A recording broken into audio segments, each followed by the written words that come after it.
Hi, everyone, and welcome to Pratt Desegregation Think Tank's Fall Symposium. Our topic today is designing equity. My name is Aisha Agha. I'm a third-year student in the MArch program at the GAUD. The design of housing and the design of public space has long been used as a tool to reinforce systems of oppression. For me, equitable design means investing time, money, and care into neighborhoods and into people that have been either ignored or actively attacked by our current systems. In my own work, I'm currently focusing on the design of public spaces, specifically community gardens. For people of color, public space can often be a threatening and unwelcome space to occupy. Interactions in the public sphere must be in passing, and lingering is seen as a suspicious activity. But people need places to stop, to linger intentionally, and to be with each other. Isolated communities are vulnerable communities, and spaces like community gardens that are built for and by the neighborhood give people the chance to create connections and feel that they have ownership over the space they occupy. Myself and a small group of students from across the MArch program, undergraduate architecture, MS architecture, and MSAUD recently received the Taconic Fellowship in pursuit of our community garden project, the Green Stitch. We are currently working with the Brooklyn Queens Land Trust and Green Guerrillas on the revitalization of John the Baptist Community Garden in Bed-Stuy, Brooklyn. We're having a community event at the garden this Saturday to begin designing with the community. It's open to the public and we welcome everyone's input in this process. So if you are interested or you're a part of the community, please do join us. And with that, I'd like to introduce our first speaker, President Frances Burnett. Madam President, thank you for joining us today. Frances Burnett has become Pratt Institute's 12th president on January 2nd, 2018. Before coming to Pratt, Burnett, a distinguished educator and leader at the forefront of interdisciplinary learning, served as senior vice president and provost at Illinois Institute of Technology in Chicago. Previously, she served as acting provost at the University of Oregon. Before that, she was the dean of the School of Architecture and Allied Arts, now the College of Design. Burnett began her academic career as a faculty member in the School of Architecture at Rensselaer Polytechnic Institute. She has also held positions of Associate Dean of Architecture, Professor of Architecture, and Acting Dean of the school. Burnett is past president of the Association of Collegiate Schools of Architecture, as well as the past chancellor for ACSA College of Distinguished Professors. She is the co-founder of the ACSA Women's Leadership Council. Thank you.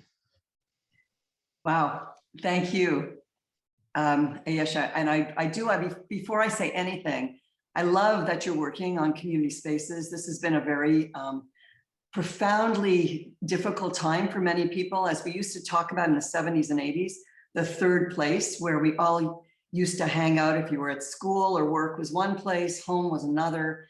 And the third place was that place that was different, opened up different kinds of communities. And in the last year and a half, everything collapsed into one place. And so I think this is a very, very poignant moment to examine all of the conditions of how can we be together as a community. So thank you for that work. And I look forward to seeing how it unfolds.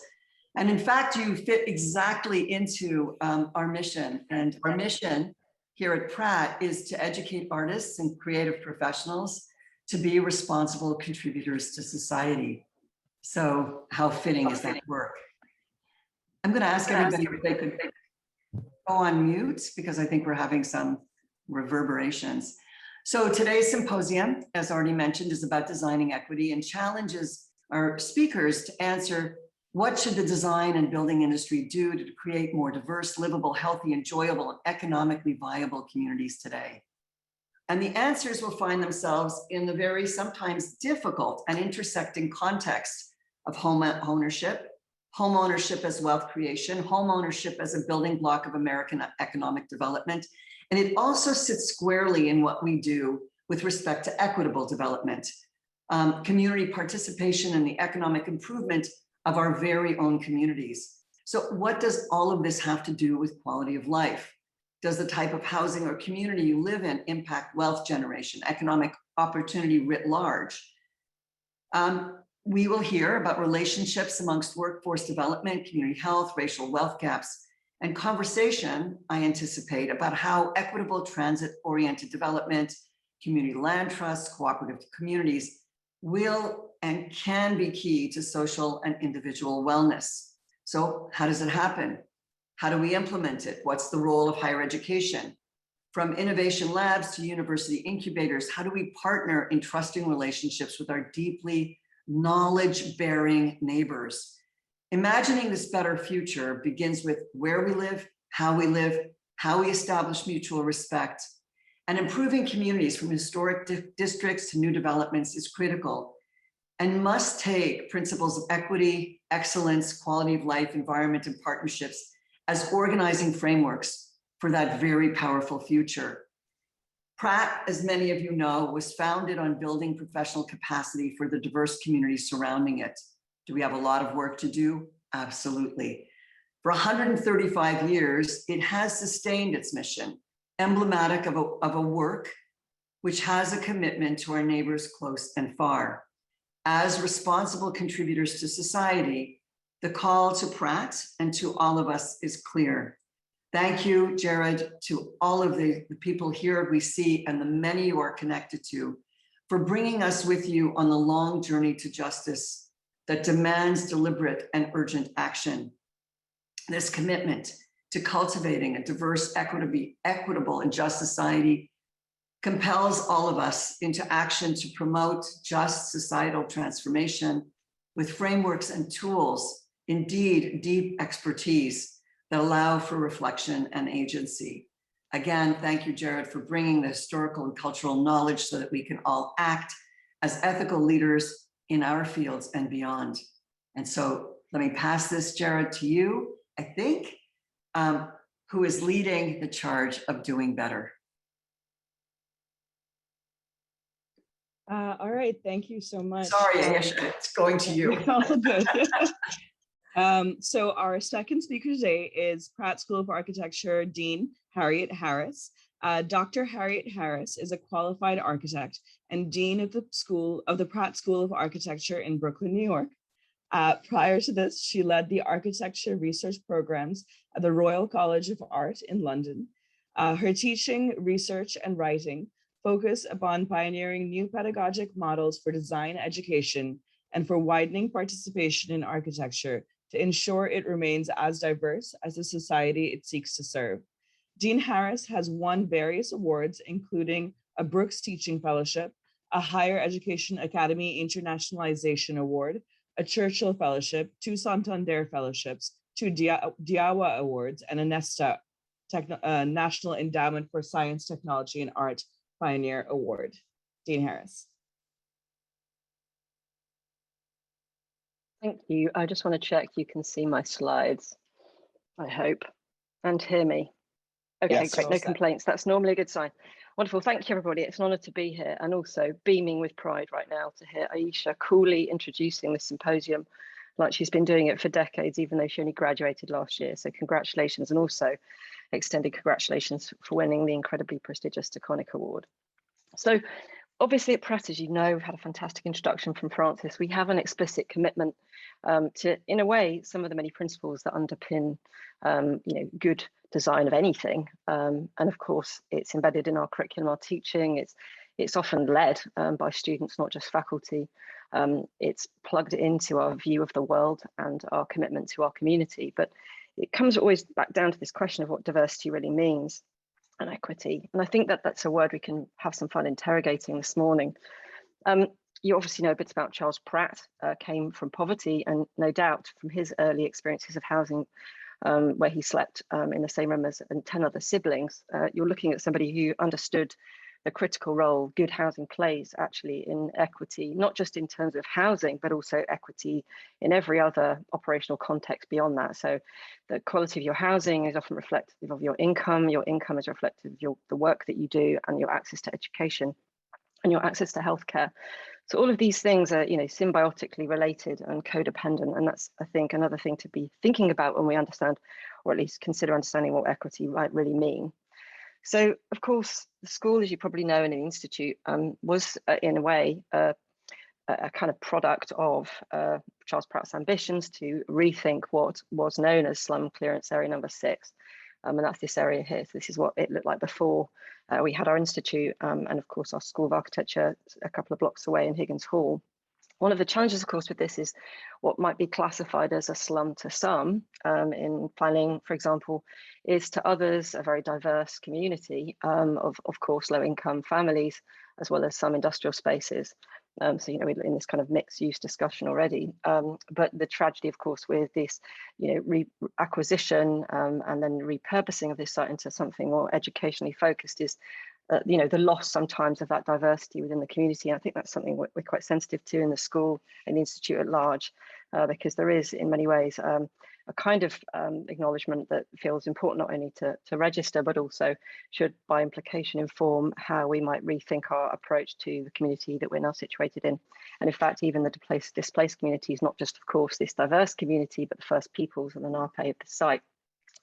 So of course, this was the outcome of this particular acquisition and repurposing an education institution that was, interestingly, the most diverse at the time, in many ways remains so, in that it allowed women to teach and even access education. At the time, not all schools did that, even Ivy Leagues within the city wouldn't do that.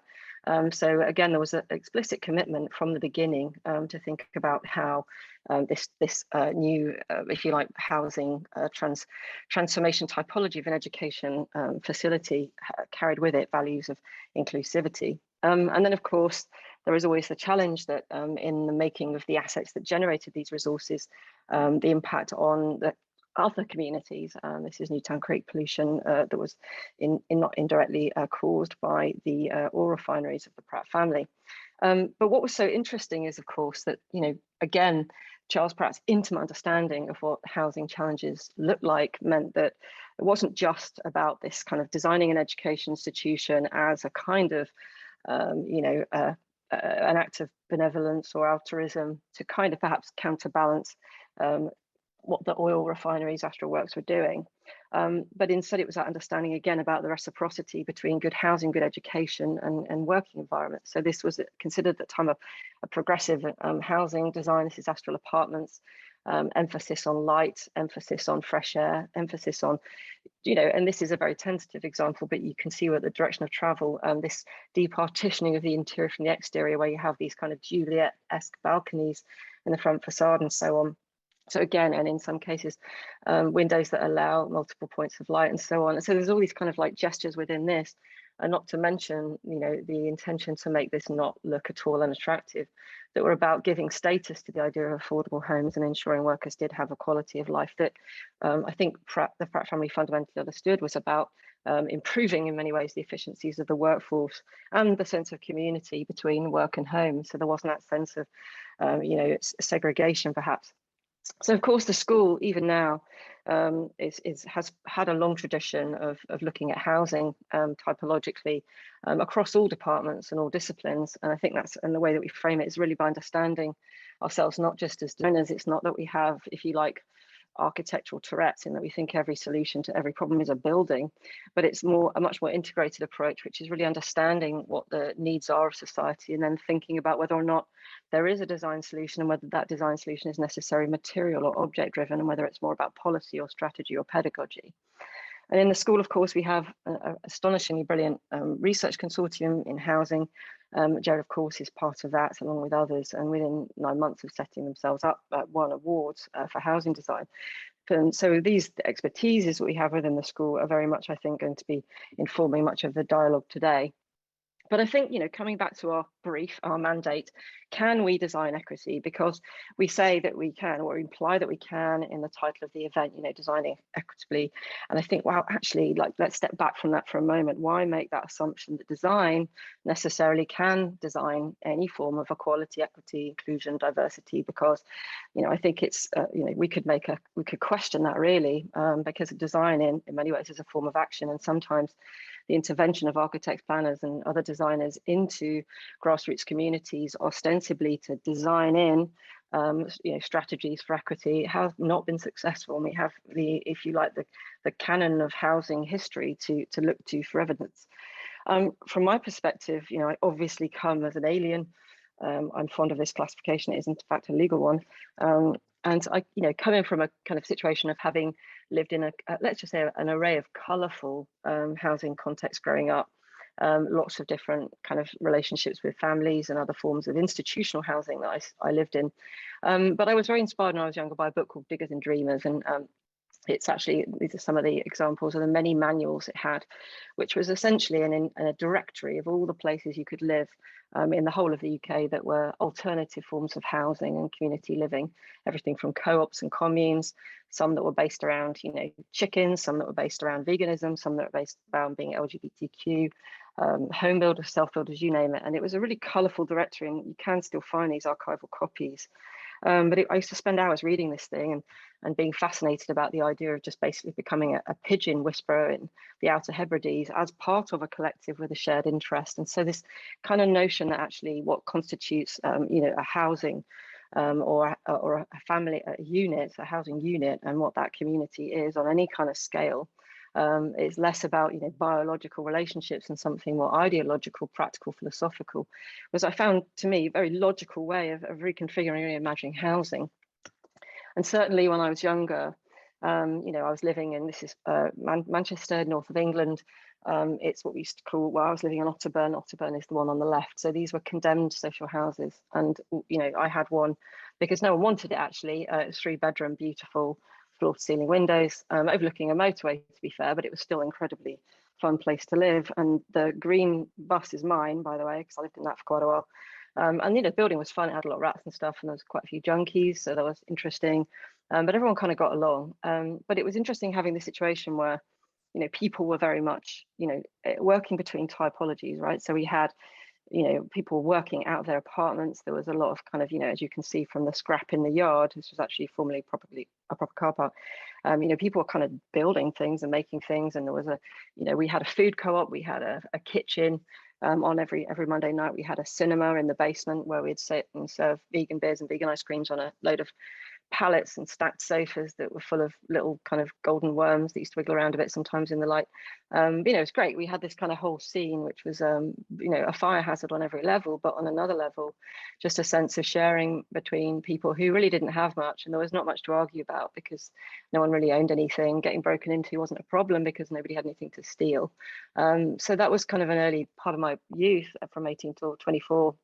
And where I sort of understood something about what, in a way, a community is, or a housing typology, this kind of shift between taking something that was at this point a failing, if you like, system of social housing, and then obviously understanding it to have, in its kind of twilight years before it was demolished, this kind of afterlife, or even one might say a kind of, kind of middle life, a meanwhile existence, as this kind of autonomous principality with its own internet system, or intranet back then, which I made everybody had free internet, and this was in the early days, and there was all these ways in which we were creating systems of support for each other around food co-ops and care and so on.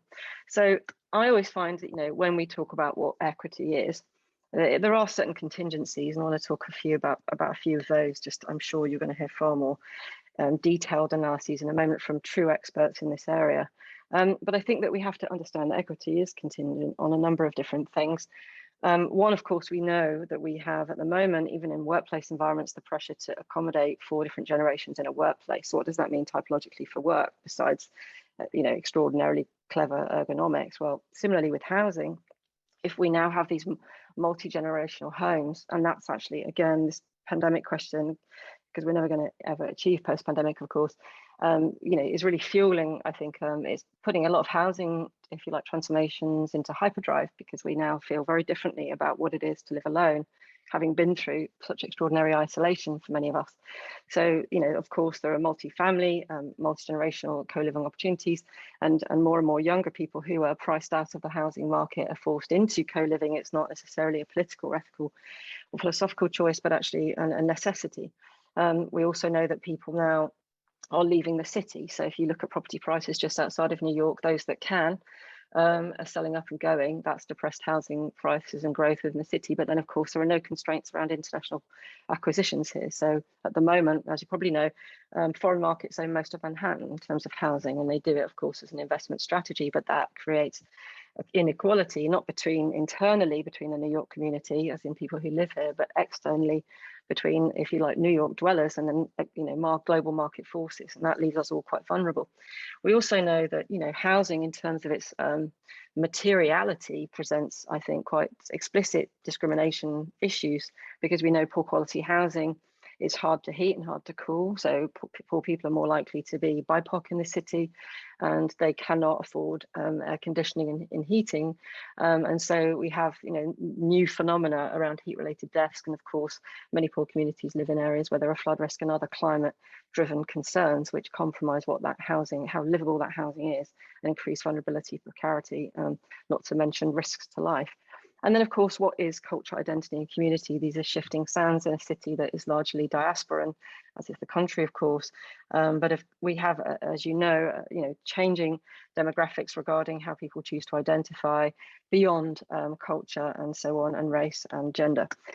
Just thinking back on some of my own scholarship, I did a book chapter once that looked at the ways in which you could weaponize the domestic interior for acts of domestic violence. But zooming out from that rather kind of dystopian dialogue for another time, is just to understand, even, we are laboring under a very unevolved typological infrastructure for housing. So we have this prescription around what constitutes workspace, living space, cleaning, eating, and then of course often children's rooms and so on.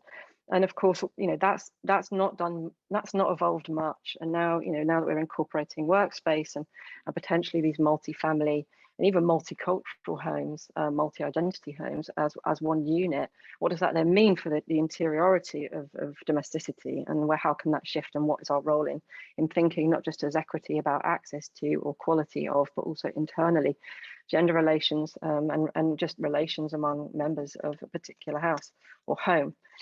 We also know that housing in this country, and those who have access to it, comes with other constraints and other issues relevant to racial identity. We know, for example, that loans for new housing there's obviously more loans available for white borrowers than there are for Black and Hispanic.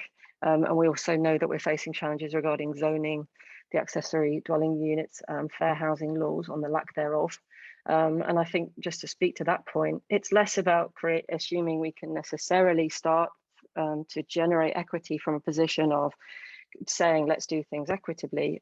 There is, in some ways, a recovery process that needs to take place that is not embedded into many of these policies and laws.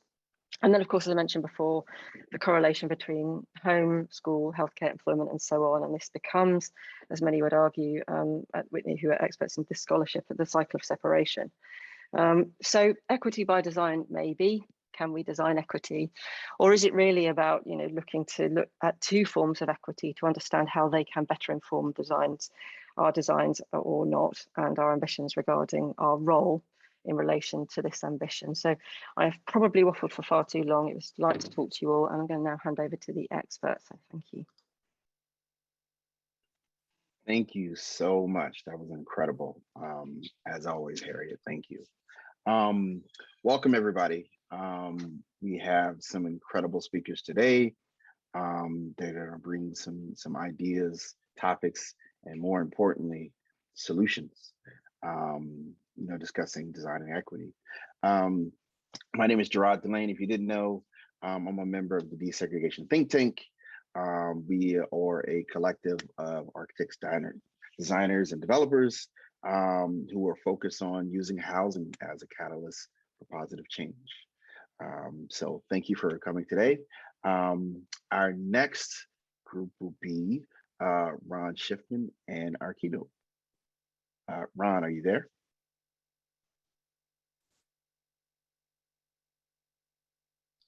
I'm here, and it's a pleasure being here, and it's always a pleasure working with Jared on this task force, which is, I think, been a quite important element in the School of Architecture, and hopefully will have impact not only at the school and at the Institute, but on the profession.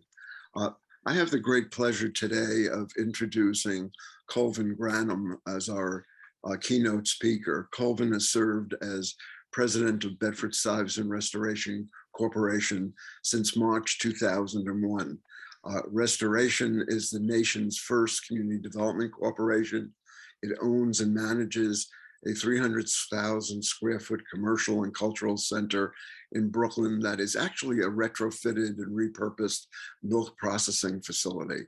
That facility provides services and programs in areas of art and education, promotes commercial revitalization, neighborhood tourism, youth education, workforce development, and housing development. Colvin formerly, before he came to Restoration, served as the founding director and CEO of Bridge Street Development Corporation, a faith-based, not-for-profit community development corporation, which we at Pratt had the privilege of working with early on. And it was affiliated with Bridge Street African Methodist Episcopal Church in Brooklyn, a neighbor of Pratt's. Colvin practiced law for over 17 years before embarking on his career in community development. He's been employed before that by the United States Department of Justice, the New York State Attorney General's Office, NYNEX Corporation, and the New York City Corp Council, where he held a variety of litigation-related responsibilities. He was born and raised in Brooklyn, in Bed-Stuy. Granum graduated from Erasmus High School, not too far from our campus, and he earned an undergraduate degree from the University of Pennsylvania and a law degree from Georgetown University. He serves as a member of the board of directors of LISC, which is an intermediary entity that provides financing for community-based housing organizations, not only in New York City, but throughout the nation. He's also a member of the Association of Housing and Neighborhood Developers, ANHD, an ally of the Pratt Centers here at Pratt, and the Brunswick School, Greenwich, Connecticut. And he served on the advisory boards of a variety of banks, JP Morgan, Fannie Mae, HSBC, and the Federal Reserve Bank of New York. He's licensed to practice law in New York State, so be kind to him. He's completed executive education programs at Columbia Business School, Harvard University, the John F. Kennedy School of Government, the Wharton School of Business. He's married, has a son, but most importantly, he's been a strong ally of ours over the years. He started at Restoration, as I mentioned, in 2001, when we were feeling the repercussions and impact of 9/11, and he's bookending it by stepping down, I think, in the near future as Restorations Director with a period that has been highlighted by COVID and the impact it's had on populations, particularly low and moderate income populations. So I'm going to turn it over to Colvin. I hope he's not having technical problems joining us. But Colvin, are you on board?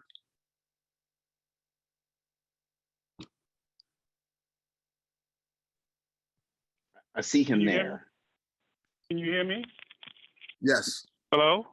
Yes. Okay, Yes. you can hear me? Yes. Yes. All right.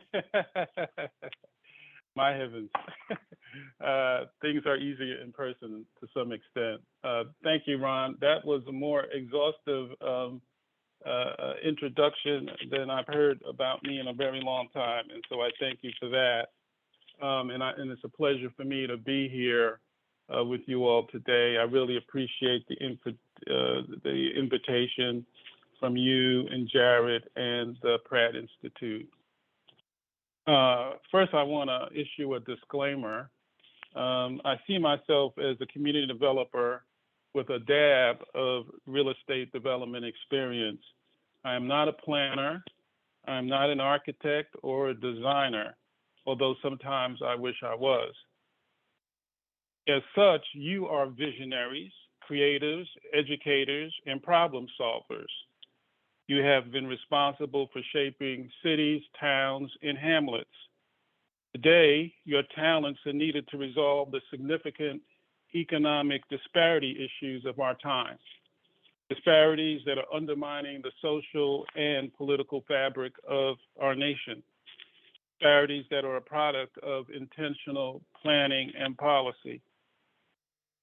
A word about my place of employment for the past 20 years. Bedford-Stuyvesant Restoration also known as Restoration, is the nation's first community development corporation, founded in 1967 with the bipartisan support of Senators Jacob Javits and Robert F. Kennedy, of course, with the community residents.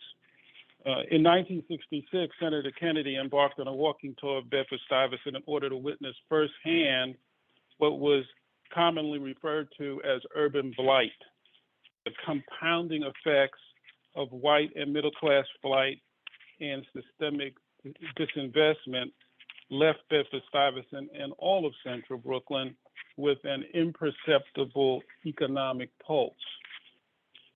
As the senator witnessed, to walk down Fulton Street in the late 1960s was to walk down a corridor of decay. Abandoned storefronts and out-of-use buildings stood as a reminder of the fundamental lack of opportunity in the area. This concentration of poverty and disinvestment translated into widespread poverty and rates of infant mortality, juvenile delinquency, and unemployment that were twice as high as the citywide average. Yet what Senator Kennedy also witnessed on his walking tour was an indefatigable community spirit in spite of this disinvestment.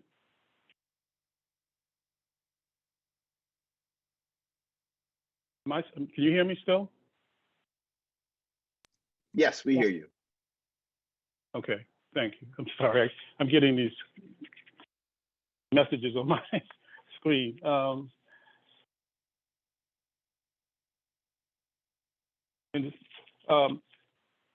The founding of Restoration represented a commitment to furthering community-led efforts for neighborhood revitalization. I like to characterize Restoration as an economic development extension of the civil rights movement. In 1971, Restoration acquired the abandoned Sheffield Farms milk bottling plant, a once robust economic engine which had become an iconic symbol of disinvestment right at the heart of the community. The bottling plant and related buildings covered one full square block. In redesigning and repurposing the properties, Restoration did more than create 300,000 square feet office and retail space for local businesses and nonprofits, but also a supermarket, 3 banks, a theater, art gallery, dance studios, college recording studio, community rooms, a skating rink, an outdoor public space of significant proportions. In renovating the hulk of a building on Fulton Street, Restoration and its funders signaled to the residents of Bedford-Stuyvesant that they deserve more resources, more access to economic opportunity and artistic expression, more investment, and a higher aesthetic. The new plaza acknowledged that residents are also needed opportunities for recreation, for joy, and for stimulation in order to truly thrive. Restoration Plaza represented hope and rebirth for the neighborhood and its economy, and it worked. Today, the plaza receives more than 1.5 million visits per year and is a hotbed of civic and cultural engagement, and this vitality radiates throughout the commercial quarters. In a 2017 TED Talk, architect and author John Carey said that, quote, well-designed spaces is not just a matter of taste or a question of aesthetics, they literally shape our ideas about who we are in the world and what we deserve. This is the essence of dignity. For residents of Bedford-Stuyvesant, the renovation of Sheffield Farms bottling plant signaled an investment in and respect for their dignity. And you should know that your very own Professor Ron Schiffman participated in leading the planning of Restoration Plaza. Restoration has evolved its mission to explicitly call out the need to disrupt and close the racial wealth gap. We spend a lot of time thinking about strategies to disrupt and close the racial wealth gap, including the role of real estate development, residential, commercial, and public facilities. As many of you know, the racial wealth gap in this country is staggering. In Brooklyn alone, the wealth gap between Black and white residents is $40 to $50 billion. Home ownership is another measure of the wealth gap. Nationally, the gap in home ownership between Black and white Americans is the same as it was in the 1960s before racial discrimination in housing was outlawed. I trust everyone here recognizes that real estate has played a central role in creating and locking in the racial wealth gap. This is a crisis, one that needs to be addressed through a sustained, innovative, and comprehensive approach, a crisis that needs visionaries and problem solvers. The real estate industry and related professions, including architects, urban planners, and those in the design industry and the real estate development industry, have a key role to play in the mission of closing and disrupting the racial wealth gap. The effect of the built environment on creating and perpetuating racial disparities in our country is undeniable. However, just as the built environment has the ability to entrench and maintain social inequities, so too does it have the potential to disrupt and even counteract those same patterns of injustice. To disrupt and close the racial wealth gap, our cities need to be reinvented. And as this nation recovers from COVID-19 and builds back better, a unique opportunity is presented to create economic inclusion. Through policy, planning, design, and development, we have the opportunity to literally cement racial equity into our cities and perhaps towns and hamlets. It is an immense task. It requires integrating measures of economic mobility and wealth creation into our outcomes. As I think about one approach to accomplish this transformation, I would like you to consider whether it is feasible for you to address the task by thinking in terms of two questions. First, each project, what populations or interests should be included within the definition of your client? As to the second question, what are the range of objectives that each project should consider? For the first question, we propose that a much greater number of projects take into consideration interests beyond those of the immediate paying client. As to the second question, we argue that more projects focus on intentionally creating economic mobility, economic diversity, and wealth for people of color, especially those of African and Latino descent. At Restoration, every project, whether residential or commercial, we strive to create assets that improve the economic interests of as many people as possible. At Restoration, some of the questions we attempt to grapple with are, in order to create the most housing for the greatest number of people, what is the appropriate balance between height, density, and contextual zoning? In gentrifying communities, what is the right ratio between the production of market rate housing and new affordable housing? Is it possible to harness gentrification to produce economic benefits for low and moderate income households and minority-owned businesses? Is there a tension between the creation of historic preservation districts and the preservation of home ownership for low and moderate income households? In a high cost city like New York, how do we create home ownership opportunities for hardworking, moderate income families? What are most effective ways to reduce or eliminate economic polarization and concentrations of poverty? What is the correct balance between the production of affordable residential rental units and affordable home ownership units? Can new infrastructure investment be harnessed to bring diversity, economic diversity, to affluent neighborhoods? In communities where there's a shortage of residential units, should all available developable land be used for the production of housing? In communities where most residents are disconnected from wealth creation opportunities, what is the best way to install that connection? I would like to chat for a moment about Restoration's ongoing efforts to answer the last two questions. As noted earlier, the Restoration Plaza, developed in 1971, is an example of an effort to improve the economic circumstances of as many marginalized people as possible.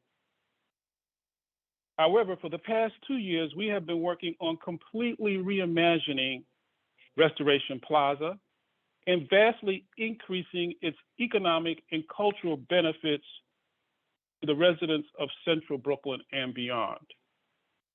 The proposed Restoration Innovation Campus is intended to bring together the resources and stakeholders the Central Brooklyn community needs to participate in the tech-driven and creative economies of the future and to build wealth. The project will grow Restoration Plaza from 300,000 square feet to 926,000 square feet. We have been fortunate that Sir David Ajay and his associates have taken an interest in our vision. As many of you probably know, Sir David is an award-winning Ghanaian, British, and American architect. His international renown aside, Sir David and Restoration are aligned in that both share the belief that architecture should serve marginalized communities, marginalized people of color, and enhance their communities. His designs prioritize the role of the built environment in transforming the individual and collective lives. For the Restoration Innovation Campus, while we held multiple community visioning sessions and prioritize residents' aspirations, we also view the business community, the educational community, and local government as key stakeholders. We see them as our clients. For the Restoration Innovation Campus, we combined community aspirations with Restoration's strategic vision. Thus, we went into the design process with clear objectives in mind. We are designing the plaza to be an ecosystem for disrupting and closing the racial wealth gap, especially as it pertains to people of African descent. We intend to create a facility that attracts emerging sectors in the economy, primarily tech, to Central Brooklyn in order to create high-paying job opportunities and better wages for historically marginalized residents. The campus will also house a range of workforce development programs sponsored by a range of nonprofits and other organizations. Those programs will prepare residents for jobs in the emerging sectors that we are trying to attract to the Innovation Campus. Financial literacy and coaching will be available to all residents. Thus, the campus will provide residents not only access to high-paying jobs, but also it will prepare them for those jobs and to build wealth. We will also create a one-of-a-kind major space for minority businesses, for minority business development and entrepreneurship by offering reduced rent and office space to businesses led by people of color, both startups and mature businesses. In addition, the campus will create permanent and pop-up retail spaces for neighborhood, national, and regional businesses that will provide goods, services, and employment to countless residents. In bringing jobs and commercial businesses to the area, while simultaneously equipping residents with the tools and knowledge to participate in the economy and build wealth, we are hoping to disrupt patterns of gentrification. Finally, we will build a world-class arts and culture facility that commemorates the role of the arts and culture of the African diaspora in central Brooklyn. A structure that will be here at least 100 years from now as an intentional testament to the creativity and industry of people of African descent in the area. The historical presence of Black and brown people in America and our cities is too frequently erased. I grew up in Brooklyn in the 1950s, 60s, and 70s, and I like to remind people that Black and Puerto Rican people lived in mass in Dumbo, Park Slope, Borum Hill, and Prospect Heights, not to mention Fort Greene and Clinton Hill. But there is little evidence of that now. Now, there are few, if any, physical symbols or memorials to the ingenuity, resilience, industry, or creativity of people of color. In our community planning sessions, it was very clear how important Restoration Plaza is as a marker of Black culture in Brooklyn. And we know the proposed Innovation Campus must do even more to elevate the culture of people of African descent in Brooklyn. In a similar vein, Sir David drew inspiration from signature elements of Bed-Stuy's townhouse, brownstones, as well as elements of local West Indian and African culture in his design. His design communicates the importance of acknowledging and making permanent the specific culture and context of Central Brooklyn, and thus encourages a sense of community pride and belonging. So that's an overview of the Innovation Campus and how we tried to balance interests and answer questions about who it's going to serve. It is designed with the overt objective of disrupting and closing the racial wealth gap in Brooklyn, and designed with a broad range of interests in mind. In my 20 years, 25, as a community developer, I have come to view my role as bringing to life the aspiration, goals, and objectives of the community holistically defined. I respectfully submit that good design, equitable design, perhaps does the same thing. It enables the creation, cohesion, health, and prosperity of an inclusive community. Yet, perhaps truly equitable design must do more than enable. It must communicate the value of and inspire inclusivity.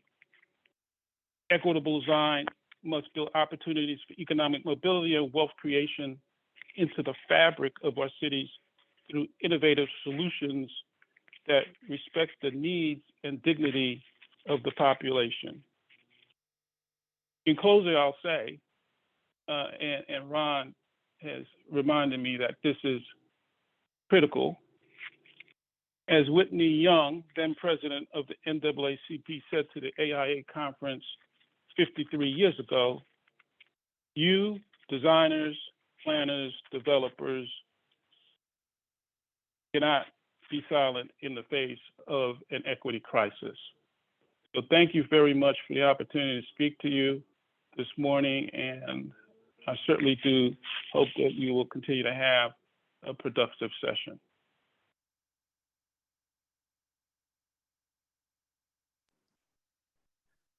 Colvin, thank you very much for that presentation. I think you addressed the issue directly and importantly, and I wish you luck on what you're doing in the next phase of your life. I also wish you luck on the development of that plaza. It is really a great thing to We're going to need luck. Jared, I'm turning it back to you. Thank you, Colvin. Thank you, Ron. That was amazing. I'm a big fan of Restoration Plaza. It is a pillar of the Bed-Stuy community. So that's amazing. Thank you. Hello again, everybody. So I'm going to lead the next panel. A little bit about me, Gerard Delane. I spent the first 5 years of my career in architecture. I think we got a little background noise there. And I spent the last 11 years in real estate development, 8 of which has been specifically in affordable housing. I'm a professor here at Pratt Institute. I'm also a member of the Housing Consortium, and I'm also the leader of the Desegregation think tank and the DEI committee for the Dean's Office at Pratt School of Architecture. Today, I am blessed to be joined by the incredible panel of speakers. And I'd like to give you a little bit of an introduction to some of the wonderful things they've been doing. First up, Tia Nguyen. Tia is an advocate for affordable housing community development in Philly. Tia studied architecture at Syracuse University and received a Master of Architecture, specializing in urban design from the University of Penn.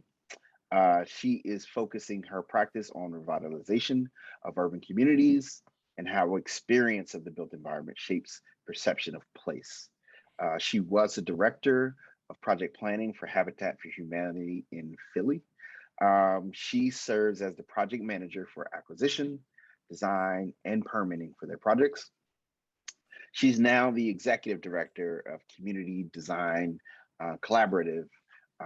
She also works on affordable housing policies with local and civic organizations. Tia is interested in the urban fabric of inner cities and communities and finding ways to design to uplift, restore, and rebrand those communities. So thank you for joining us, Tia. Next up is Kristen Hunter.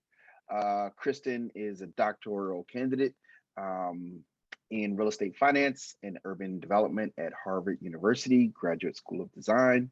Her dissertation research concerns innovative public-private financing to stimulate urban regeneration and economic development. An experienced real estate development project manager. She's also lead AP. She currently provides strategic consulting for complex urban development projects, both domestic and overseas.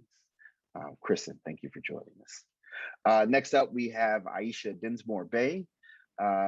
She is an architect, a designer, a filmmaker, based out of the Boston area.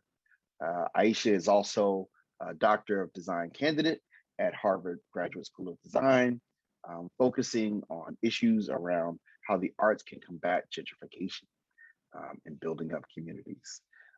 She's a 2012 recipient of the AIA Associates Award. She's an author and an illustrator of children's book, Who Made This Stuff? Miles Learns About Design.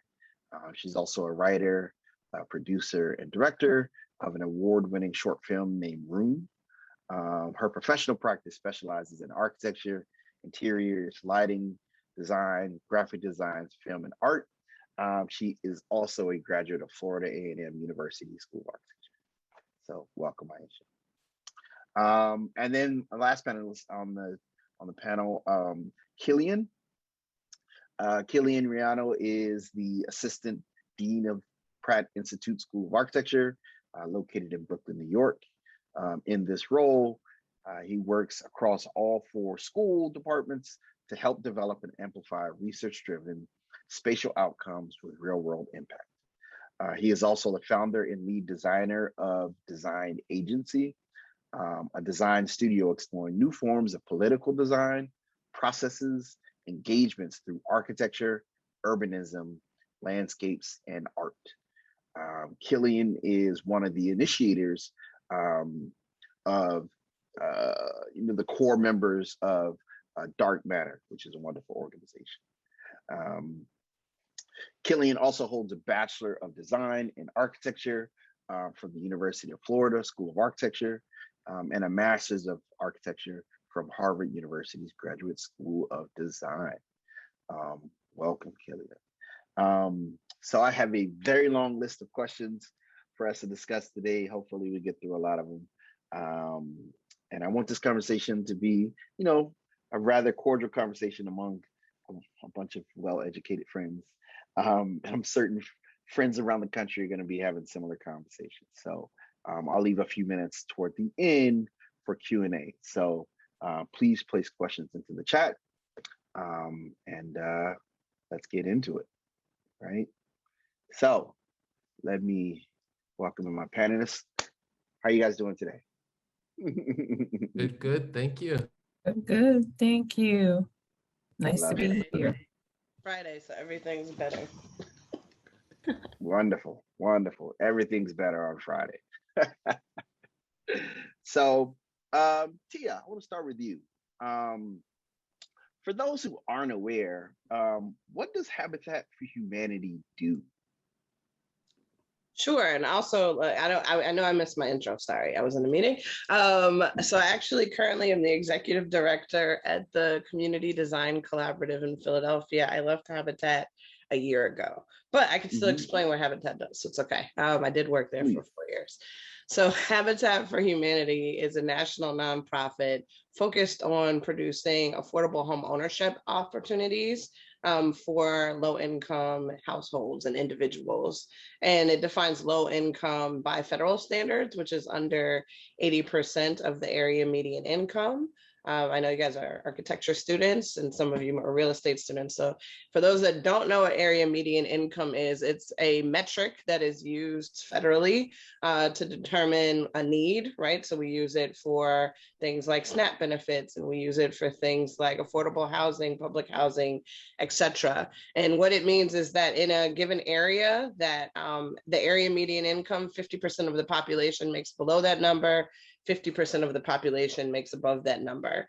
So when people are saying 80% of the area median income, that means that they're at 80% of what half of the population is already making. So it's like a very confusing metric for most people because 50% of the population could make $1 less than the median, and 50% of the population could make $40,000 less than the median. There's really no clear scale. It's literally the median number in your area. And so for Habitat, they're usually working with 60% of area median income.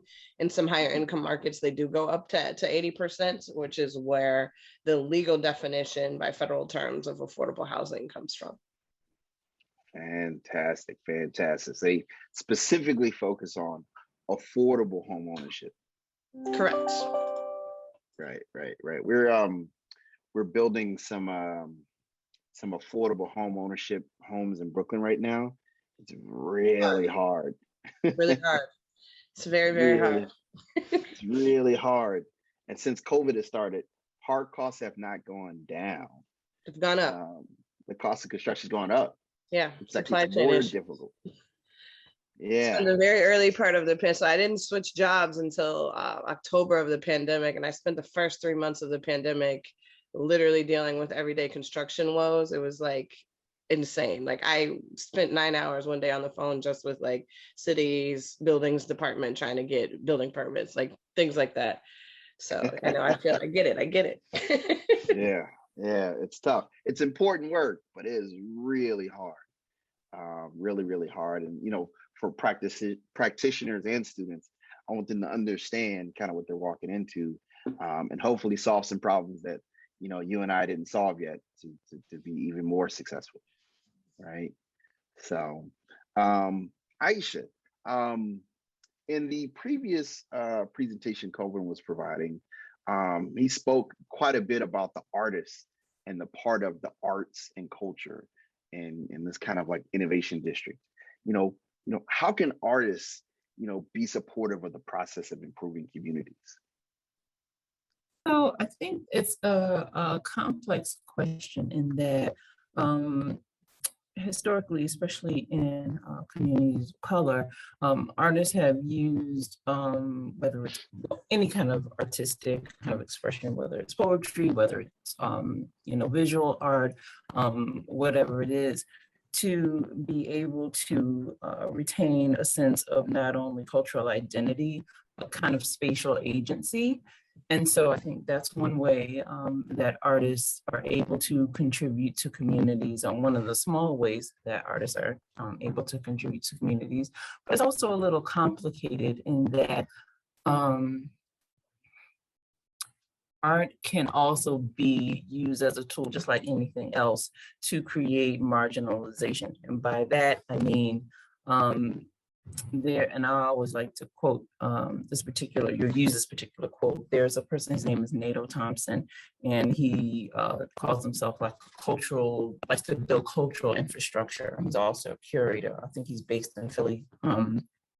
But basically, he made a quote a while ago talking about how art can be basically a part of the brand of urban living. And it's really apt, where many people, some developers and some cities use art as a way to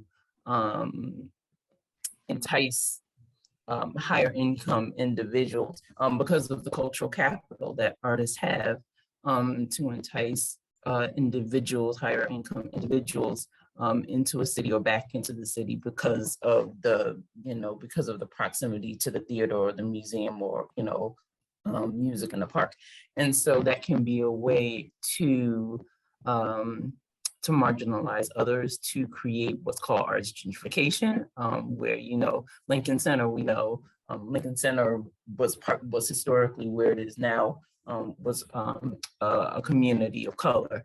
And so it can vary. Artists can definitely build up a neighborhood, but also arts can be used as a tool to marginalize and to take power away from others. I also thought about that piece with as Coburn was giving the presentation about Lincoln Center specifically, and how they did the slum clearance to clear out an area to provide what is now, a beautiful arts campus. But those that lived in that community weren't a part of that value creation, right? It was taken away from them. And then the gain, the upside, the beauty of it, they don't really get to enjoy that. And that, I'm hoping, one of the words he mentioned was we can harness that the artists can be a part of the improvement of communities and that creation of equity in those communities. And that's actually, the Rice Kinder Institute did a study of 3 cities. I'm trying to remember. I know one was Houston, the other one was San Antonio, and I think the other, please forgive me if I forget, but I think it was Denver. But basically talking about building and planning with artists involved, in the process. And basically thinking about it more on I won't say a micro level, but thinking about it more in this way, not being as much top down, where it's kind of like, dictates, but really having more artists come to the table and be part of that planning process. Now, again, there's the top down where it's, city planners and all that, but then there's also kind of like the bottom up, where these kind of naturally occurring cultural districts can be created through smaller kind of organic artist communities, or even artist-led initiatives and artist-led purchasing of buildings and things like that. Right. I will say, as a side note, one of the fascinating things to me about NFTs is this idea that artists can actually continue to get royalties from their art? I'm still trying to investigate the whole NFT thing. And I mean, me as an artist, I'm trying to figure out like what exactly is going on. So I'm almost like I can't even speak intelligently on it, but I'm still like, I'm trying to get into it. So I'm still trying to wrap my head around it. So but from what I hear, some artists are doing really well. So that's something that I definitely need to investigate. Wonderful, wonderful, wonderful. At Pratt, we have, as I mentioned earlier, a DEI committee. And one of the things we're working on is a mentoring and research support program for social justice and racial justice. Me and my colleague Peter are leading that effort. And what we're trying to work on is, what are some ways that we can create meaningful mentorship for the next generation who are ready to take on the world and be the next, architects, designers, planners, developers of cities. Kristen, how do you think we can work on creating capacity for the next generation of community developers? I think in a mentoring program, the first challenge is to gather a group of mentors who really represent the communities in which students want to serve and make contributions through their careers. And often our alumni networks don't reflect the diversity of the populations that students want to serve and the kind of work that they want to do. So you have two ambitions, I think, with any mentoring program, is trying to find people who any student can identify with, who can provide a shining path, so to speak, that you can walk in the same path that I did and be successful and help to navigate some of those obstacles that might occur in a career. And then you may also need someone for functional expertise in a specific area that the student is interested in that may be completely different than the person that they feel the best personal resonance with. One of the things that we see through Harvard's Alumni Real Estate Board is that often when those mentoring opportunities occur, we sort of assume that once we put the pairs together, that that chemistry would automatically ensue and that they would have meaningful engagement, that they would be touching base regularly over a period of time. And yes, you can sort of mandate a certain number of contacts in a semester or a year, but that doesn't necessarily guarantee the robustness. So having structured opportunities where students could engage with alumni and actually be able to kind of do a speed dating approach to meeting potential mentors, where they could go to, when we could still gather on campus in person, mentoring breakfasts, where they could sit at a number of tables and have the opportunity to interact, albeit more briefly, with a potential mentor, but really sample and figure out who they connected with, because sometimes it wasn't necessarily the person who was doing exactly the thing that they wanted. And in fact, in meeting an alumnus or alumna, they might be inspired to think about something beyond what their intended career path had originally been. So that was one opportunity. And then we also found that often an inordinate amount of time was being spent in marking up resumes, giving advice. So each semester, we also offered a workshop to help students confront both strategic planning for their careers, as well as resume strategies for people making some kind of a career transition. Because regardless of whether people were trained as architects, wanting to continue as designers, but perhaps reclaim agency over the development process, or making a switch from a completely different field. I began my professional life as a medieval Chinese historian. It's not a natural pivot to then go into real estate development or real estate finance. So we wanted to give people the benefit of some proven strategies that other alums had used in order to communicate the different audience and have them recognize the value in their experience and the transferability of it, even if that person might have a more myopic view of qualifications. One of the things I see a lot in advising students is that people doing the hiring tend to look for people who have career paths that look like theirs, and therefore, access to opportunity. And I think we also have to be very mindful of, when we are counseling students, that if you're presented with two different potential career trajectories, one in which you seek a very secure employment position that is well recompensed with a recognizable title, versus taking more risk earlier in your career in the hope of achieving greater gains, greater contributions in the long run, that's an equal choice for every student. That's something that privileges students who can afford to draw lower salary at all early on because they have family support that enables them to do that. Students who don't have that kind of structural support or have responsibility to take care of a family cannot entertain those same propositions. And so often in the development, firms will test a student's appetite for entrepreneurship by offering them a comparatively lower base salary in exchange for higher incentives with performance of projects, performance of the firm. That's not a proposition every student can undertake, especially if you're saddled with excessive debt, both from your undergraduate education plus potentially a graduate degree. So we have to be very careful in acknowledging that we don't know the totality of a student's experience. Neither do most of the alums who are advising. So beyond the formal sort of job search advising, I think one of the other outlets that forms much more meaningful engagement is when there are opportunities to participate in competitions. There's one here in Boston that is by the Federal Home Loan Bank of Boston, and they recruit area CDCs primarily who either have intents to gain site control or already are in possession of a site.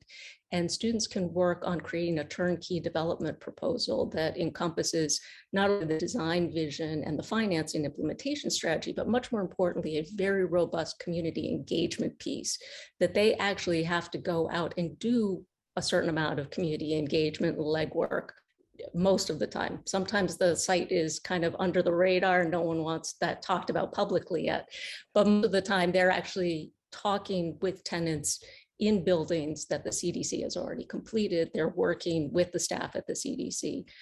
They also are assigned a design mentor from community, as well as a finance mentor and a faculty advisor.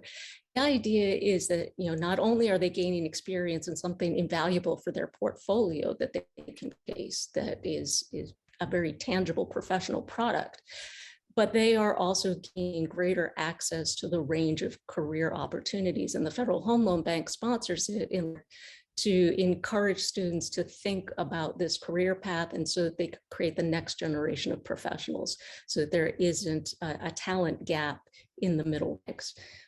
And that's one that students get incredibly fired up about.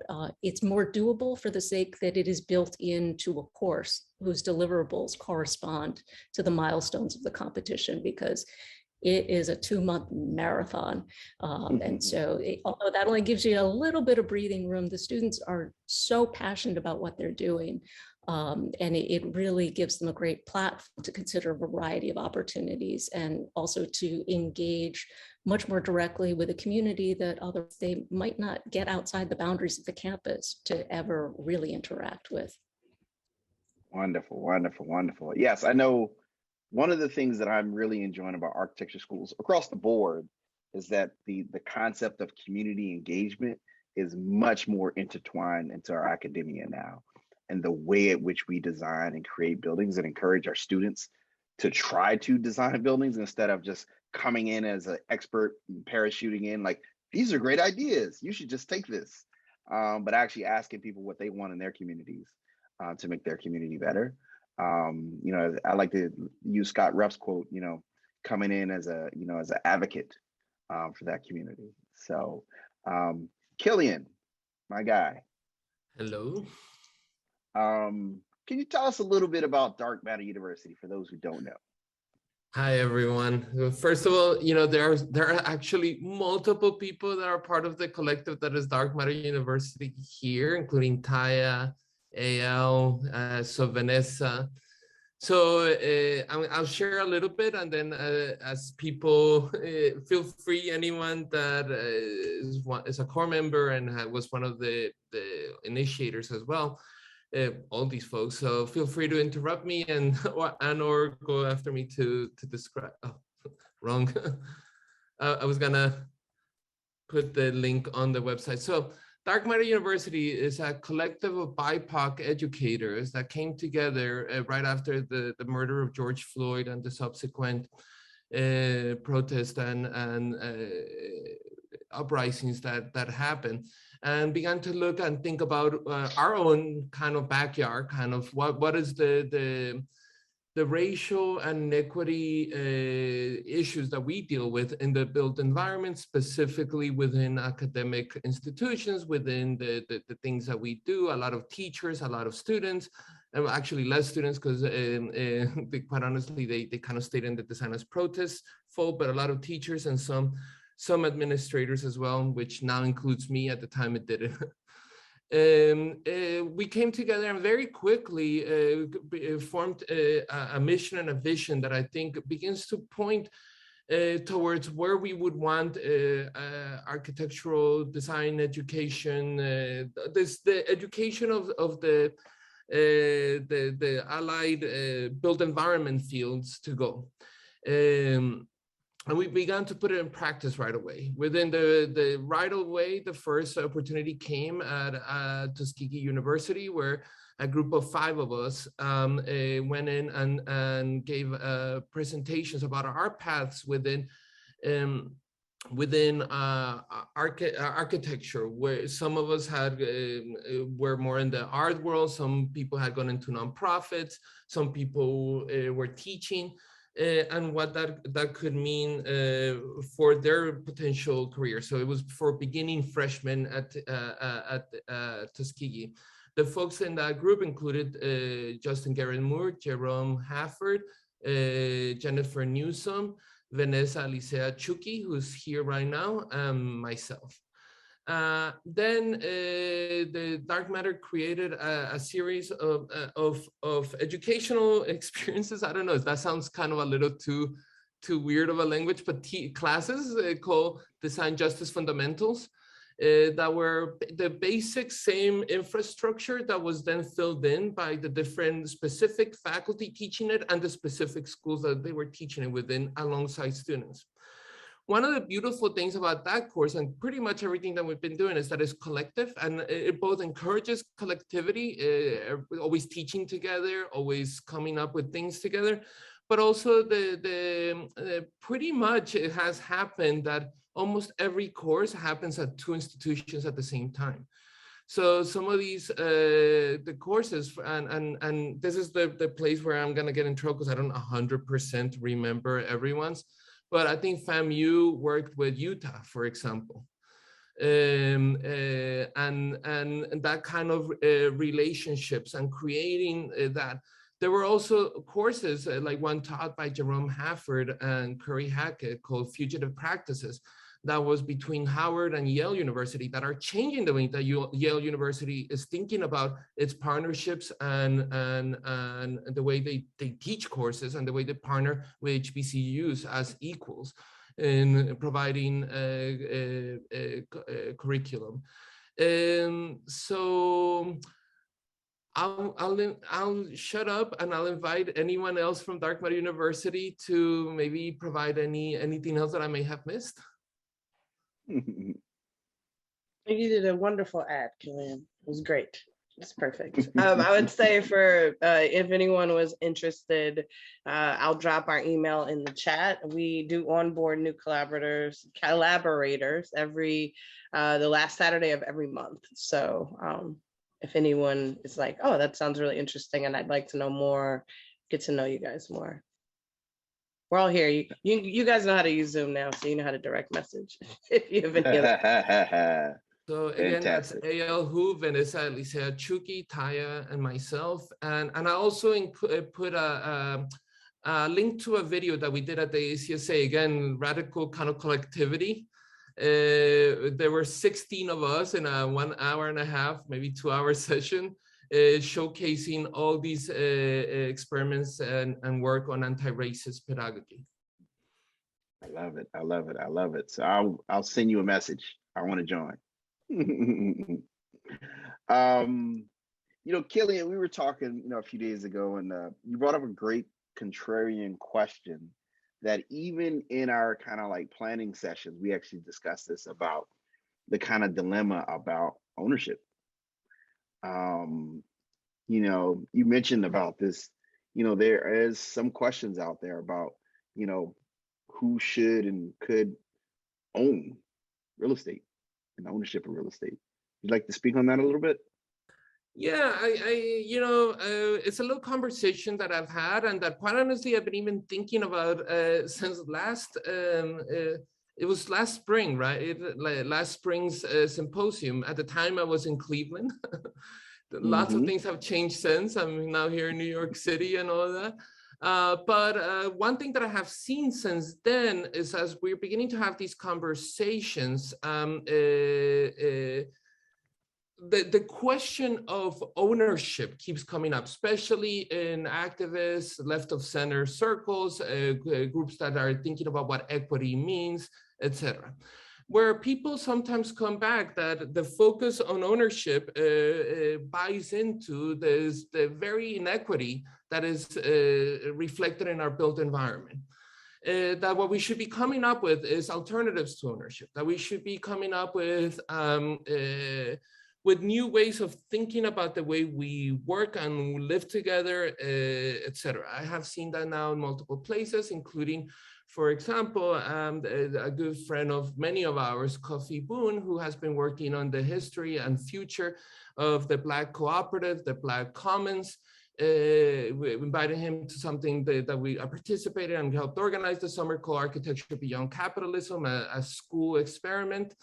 And then those questions were very vivid there. And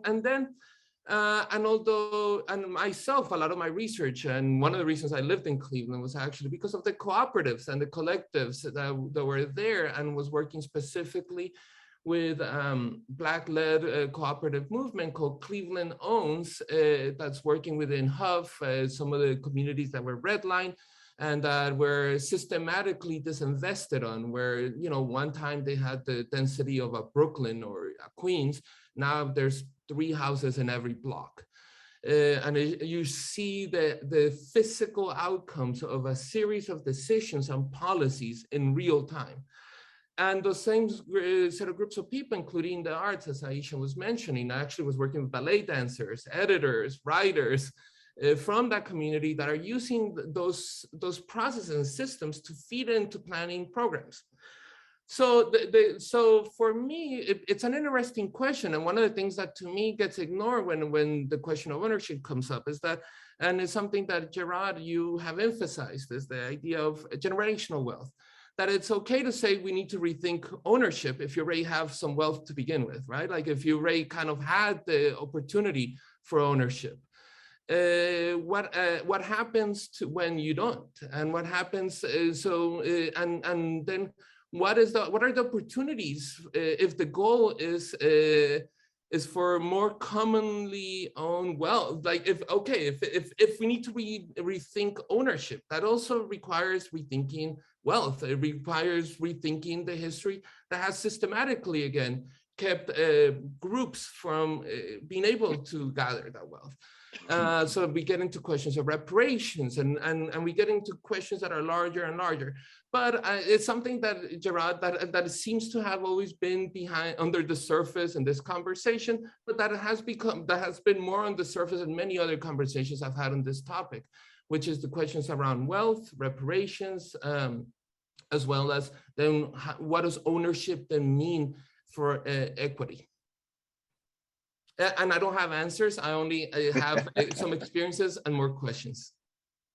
Actually, do you mind if I can jump in there? I actually, feel that there's a lot of validity on what Killian is talking about, where I won't say dismantling, but thinking about new ideas of ownership, because that was something that I was thinking about earlier as well. Is that when we're talking about home ownership and who should have access to home ownership, it's kind of like, well, like you said, if you having the conversation about home ownership, if you already have the resources to do it, but if there are other means to gain it, such as like, limited, I think you were even talking about like, limited equity co-ops or, like community land trusts or things like that. And obviously those aren't the sole the kind of sole means to do that, to achieve that. But are there other ways to figure out how to achieve not even home ownership, but land ownership and how long, will these covenants last, and, things like that. There are a lot of our organizations that, especially like in San Francisco and other cities, that are known to be just exorbitant as far as rental prices and land prices and everything else, where they are instituting like deed covenants, something that, once they purchase a building, once they purchase a building, an artist, whether it's artist housing or whether it is an arts organization, that kind of gets passed down. And so that, other arts organizations or people who won't usually be able to afford ownership in inflated markets will be able to kind of maintain that. So I'm glad you brought that up, Killian, just as far as who gets to own and these new kind of different ways to think about ownership. I was talking to a friend of mine, and they're in finance, and their father was in finance, and their grandfather worked on Wall Street. And we were talking one time, and she says to me, "Oh, well, everybody doesn't need to own a home." And I was like, thinking like, well, you've had the luxury of finance, like you've had the luxury of the tools and the options available to you. But if you look at the vast majority of Americans, most of their wealth is in their home. And I was like, unless you have another option to provide to me today, that is something I can buy. And in 10 years, when my kid wants to go to college, I could tap that equity. If I have an injury and I need to have an emergency surgery, right, there's somewhere where I can grab a resource for me and my family. And unless there's another one, I prefer you not to tell me, oh, don't use that resource. Don't worry about it. It's no big deal. Well, Gerard, I also think it goes greater than the individual, right? Because most countries, economic wealth is in their land holdings, right? Most entities that have had power in the history of civilization, where they've gotten that power is by their pursuit of land, infrastructure, and resources. And the resources and the infrastructure they had, they still needed the land around it or next to it to be able to access it, whether it was water, whether it was gold, whether it was limestone, whatever it was, right? Whether it was food, salt, right? So, I mean, I think to make that claim that like, oh, no one needs this land, it's, I don't know, it's short-sighted. It's also from a space of privilege.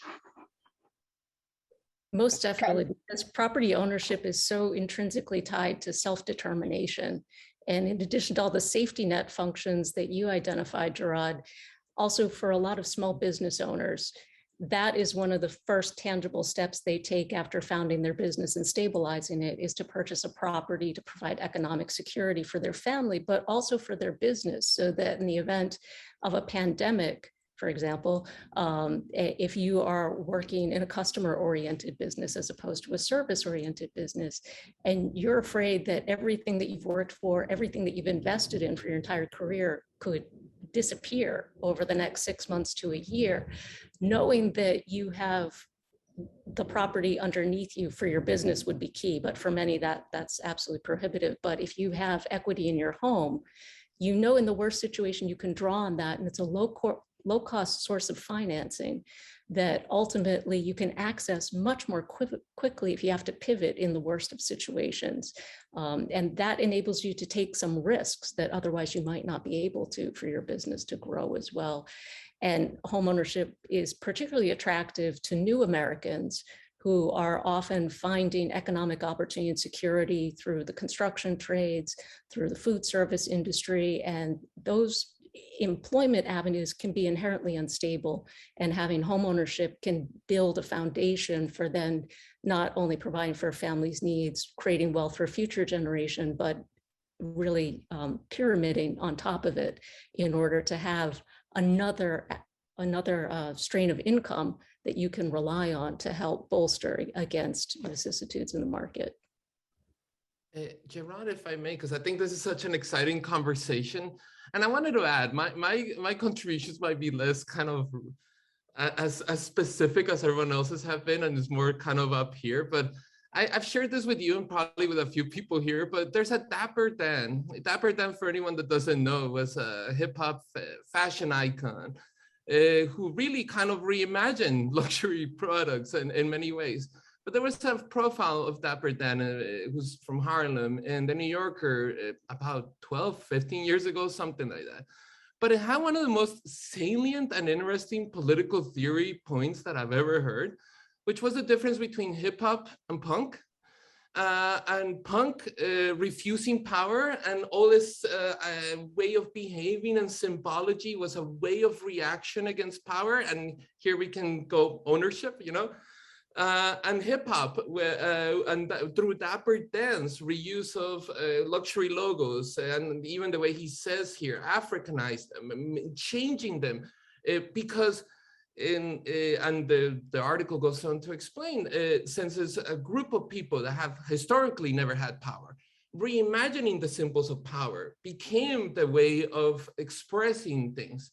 So I don't know, again, to me, that's such an interesting political theory thing, and relationship to power, in this case, ownership and capitalism, neoliberalism, all these set of things that we as academics sometimes like to talk about, right? But those relationships are not equal across the board. So thinking about what that means, and then I'll finish with this, which is my other thing. I also, a few folks here know and have heard me talk about this a lot. I like performance a lot, and one of the things that I've brought to many of the work, as well as the activists and organizing work, is improv. And the idea of both and, that sometimes, you know, there are just multiple tools, and you just use the right tool in the right context. It does, like, no tool is inherently good or evil per se. I mean, some might be, obviously, and we have to question them and etc. But in this case, the ownership might be a quick way to get the communities that have been historically disinvested on the power of agency, whether they stay in place or not, of how their community runs. Because, you know, one of the arguments always is that, well, all communities change, but yeah, the rate of change in the Upper East Side and Bed-Stuy are different, and there's a reason why they're different. So yeah, change and agency, fine, but the question, or change is good, whatever, but agency to me is what's most key important. I have one more thought, but I think it went away, so I think I'll leave it at that. That's wonderful. Yeah, we so Keelan and I are kicking the tires on a course on hip hop architecture, and you know, Dapper Dan is an excellent example. He took fabric, right, that already existed, you know, remixed it and made it something special. You know, hip hop, if you look at the original kind of start of it, they took funk records, right? They took James Brown records, right, and just made it sound a little different, put a different spin on it. So we don't have to do ownership the way it was done before. There can be some new innovative ideas, some new creative ways to do it. I think if we learned anything, technology has been so innovative in how we do things now. You know, now we have Uber and Airbnb. You know, these things that were so traditional are now so much different. I think that's the opportunity. I really do. Kristen, can you speak a little bit about, you know, how prop tech is being so innovative as it relates to real estate? I'll admit I'm a little bit of a skeptic when it comes to fintech and prop tech, because many of the businesses that are claiming to be disruptive really are engaging in a substitution effect that is simply digitizing and moving online something that was already occurring, and or it just coexists. So for example, Zillow and Trulia, it hasn't disrupted the brokerage community and the way we transact real estate as yet. It has just given more transparency and access to information over time. And that empowers people who are looking to become owners to really engage in the process and be able to direct it, even if they are being accompanied by an agent to help advocate for them. They are really setting the stage rather than being counseled about what it is they might want or where they want to look. Because of, you know, real-time notifications, they can expand their thinking geographically and look for opportunities far and wide. Now that presents some risks as well, because that could present an opportunity for people to overrun neighborhoods of color and communities with long, rich traditions and change the dynamics of that real estate market. So it is a very double-edged sword. Where I think it can be most promising is opportunities for engagement and enabling structured consultation with a community to allow many opportunities for participation through different avenues, because the ability to come to a community meeting back when they were all held in person and right at the end of the workday is situated to be convenient to the developer and the public sector officials that need to attend those sessions, as well as the consultants who are involved, less so to working families, single parents, people who work a night shift. And so you tend to get a very self-selecting engagement of people who are really passionate about those things, but that may not represent the full range of voices in a community. So providing other outlets for engagement and allowing people not just to dial in at one particular stage of a process, but to have an ongoing discussion is really important. And the other element that I think is very promising is the ability to allow residents in a community to invest in projects and take a share of the wealth that is being created, as well as helping to drive the decisions about the programming for that building and how it might have an impact in a community, and allowing participation at a lower scale of investment than is typically possible through engagement in other types of real estate. It's slicing it up. It's also making it more transparent. I think the vehicles, however, we need ones that are more community oriented and where there is much greater transparency, reliability, building a relationship with the community before just starting to introduce a platform, because it's an intimidating enough prospect for anyone, I think, in this environment to want to put their hard-earned money to work in a very anonymous platform where they don't have interaction with real people. You need to put a face on it and know who's behind a project, what they're planning to do, and how accountable are they going to be over the long run, not just when the building is finished. Friend of mine, she runs an organization called Small Change, I believe based out of Pittsburgh, I believe. And it's a crowdfunding platform that she built and created so that other developers, other sponsors could actually use crowdfunding to raise, capital as low as, $500, $1,000 to invest in real estate, in a bunch of different categories, from retail shopping to single family homes to multifamily buildings. And it's quite fascinating that they make it very straightforward for you. They meet all the SEC, regulations. To Kristen's point, to allow more people the opportunity to get equity in communities. To Chris's earlier point, it's been hard. There haven't been a lot of crowdfunding platforms that have been super successful. It's been a little tricky to pull it off. I'd say one that I saw recently, and that there's this like Airbnb problem, is Picasso. I don't know if you heard of that one, Kristen. So Picasso, basically the idea is that you can buy a ownership piece of real estate. So let's say it's a beachfront vacation house. You can buy a 25% ownership stake in that house. And they'll kind of do everything else for you. Like they'll run it, they'll keep it clean, and kind of sort of like a timeshare. Like you gotta like schedule your time in the year to go see it, instead of you having to buy the home all by yourself. It's a different way to invest in real estate, but there's this thing that some folks in the community are saying, like, it's kind of transient in those neighborhoods. And then the other, beachfront owners like, hey, we don't necessarily want random other people that we don't know coming in to the community. There's also a discomfort around investment acquisition of property and the fact that that can crowd out people who've been living in the neighborhood and constrict supply for units that are only occupied very temporarily. It would be great to see the growth of a platform like Small Change is going beyond the real estate itself, but also addressing sources of capital for commercial tenants in those buildings, because being able to offer a below market rent to enable small businesses from a local community to have storefront and to be able to thrive is very critical, but often the biggest impediments are the upfront costs of the build out, the equipment, and access, having enough of a track record to be able to take on debt as opposed to raising funds directly. I know from my husband as a restaurant owner that it was only in the last 3 years after, and he's been now in business for 30 years since graduating from college. Wow. It took him forever to get comfortable with the idea of debt. He always looked at equity as the ideal. You want to have partners, and that's what he saw other restaurateurs doing.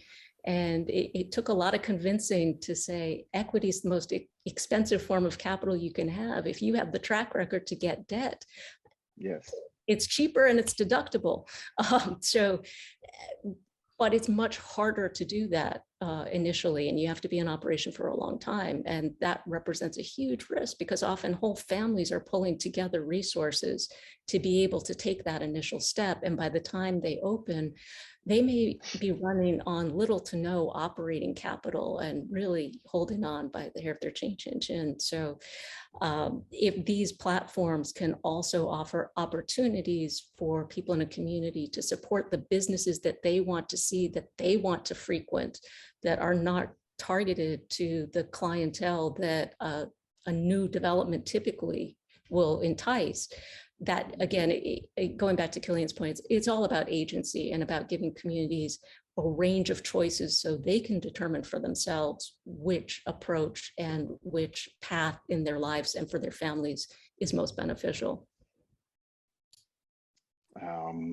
Yeah, I tell my students that leverage debt is the sword of capitalism. When you use it right, it's incredibly empowering. If you don't use it correctly, it could also hurt you. But trying to do it without it is a much longer, harder way to do it. So, Tia, what is Make Some Noise Logan? So Make Some Noise Logan was the community comprehensive plan at my first job. So when I first got out of grad school, I came to Philadelphia. I was working as an AmeriCorps Vista, which interesting opportunity. I'm glad I did it, but I think as many of the students are starting to think about where their first job is, I knew what type of work I wanted to do. And I wanted to really work in a community sort of on revitalization efforts. And those jobs are hard to find for designers, right? Because you're not guaranteed if you're at a firm, even if the firm is doing work in that particular space or in that particular neighborhood, that you're going to get put on that project. And I really wanted to kind of get my hands dirty. I really wanted to be able to be, in the middle of the mix. And so I took this position with this North Philadelphia neighborhood. It's a very disinvested community. They have a 42-acre vacant publicly owned lot in the neighborhood. So it's one of the largest available development parcels in the city of Philadelphia. Wow. It was caused by a city condemnation process. So there's a long and deep history of distrust of city processes and city organizations in that neighborhood. And then there's a few big institutions. There's a major hospital and there's some major local private high schools in that neighborhood. So there's a lot of things in the neighborhood that are sort of turning their back to the existing community. And so Make Some Noise Logan was what the neighbors actually named their comprehensive community plan that we worked on for 2 years in conjunction with a local architecture firm here. And it was really my crash course in sort of community development and the tricks of how it works. Love it, love it, love it. While we're on the topic, the elephant in the room in New York City is public housing. Every city, Sherrod. It's not just New York. Yeah. Fair enough. Around the country, public housing.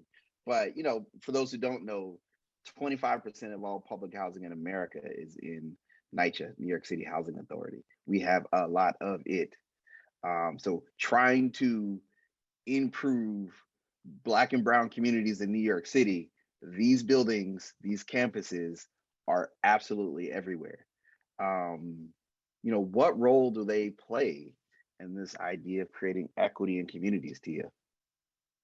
I think they play a lot.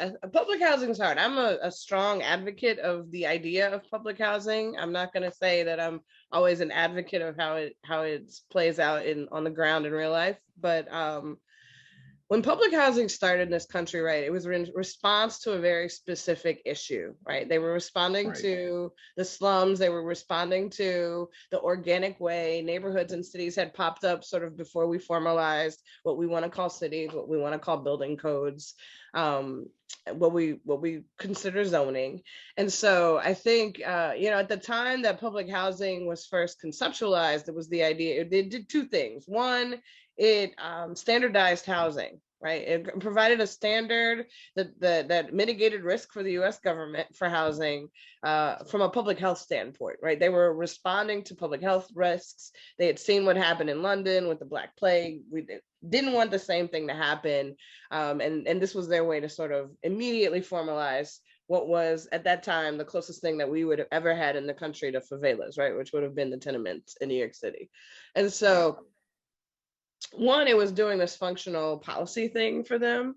And at the time that they opened, they were beautiful, right? People wanted to be in public housing. There was a large population even of Caucasians that lived in public housing when it first opened. This is places where immigrants wanted to be. This was sort of the opportunity, the leg up for a lot of families at that time. What we've seen though is disinvestment in those buildings. We all know you can't, we embody this industry that teaches us how to take care of the built environment, right? And we know you can't just put a building up and then leave it for 30 years and then come back and assume that everything's going to be okay.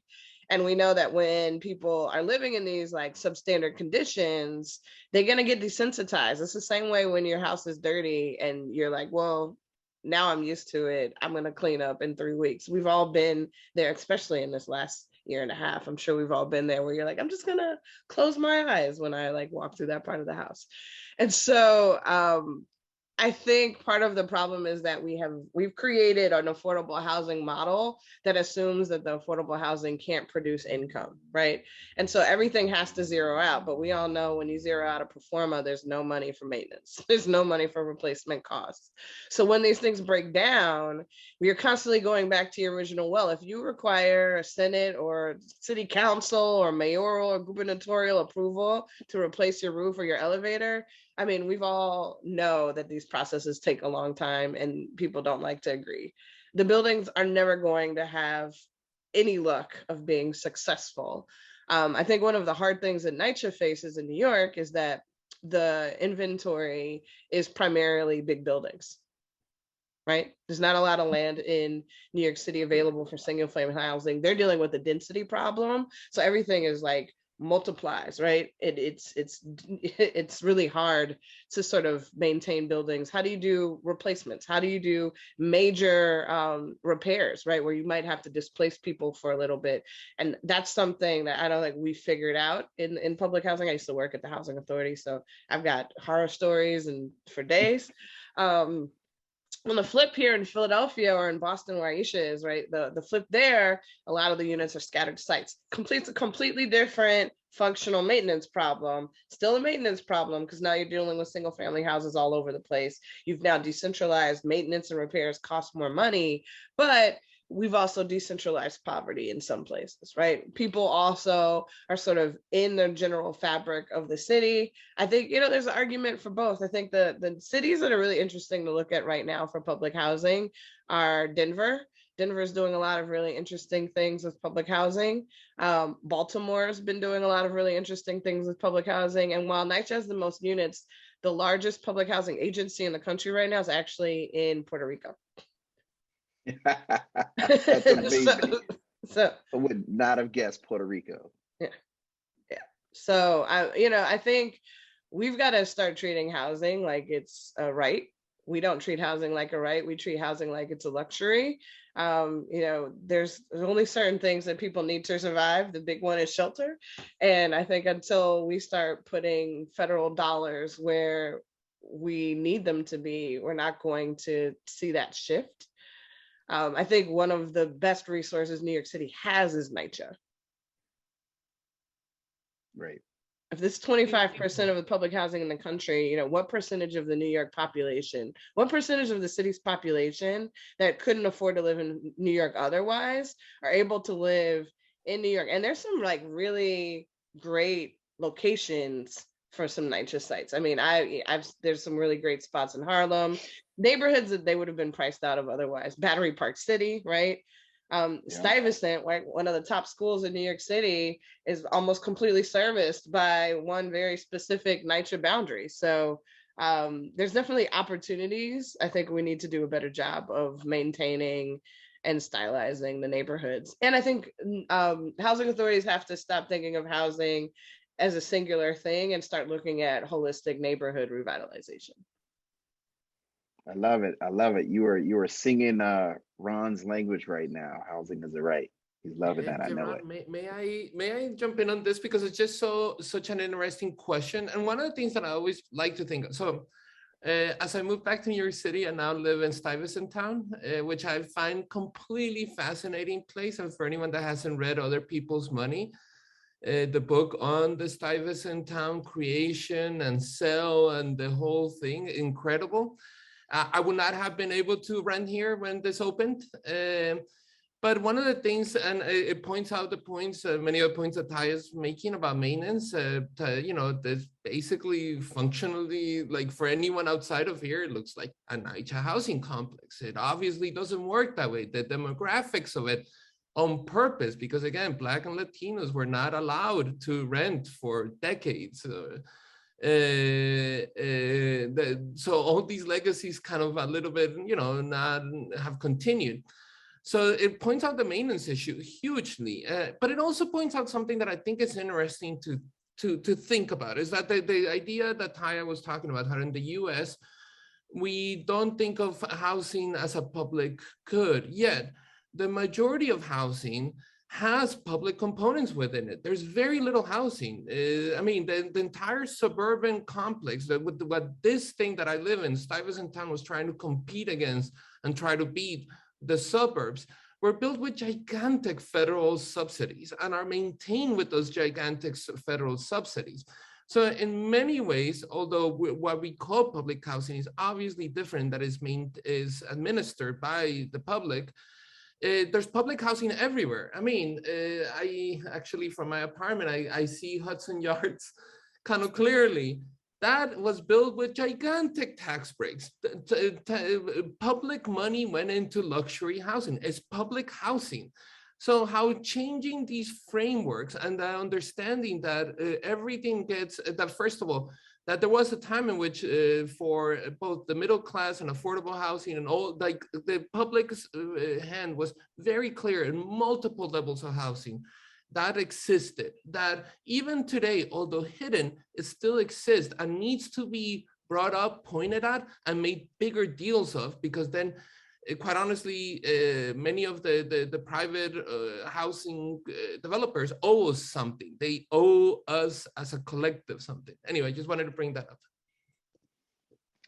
No, that's a great one. By the way, Killian, so I bought my home in Parkchester 5 years ago.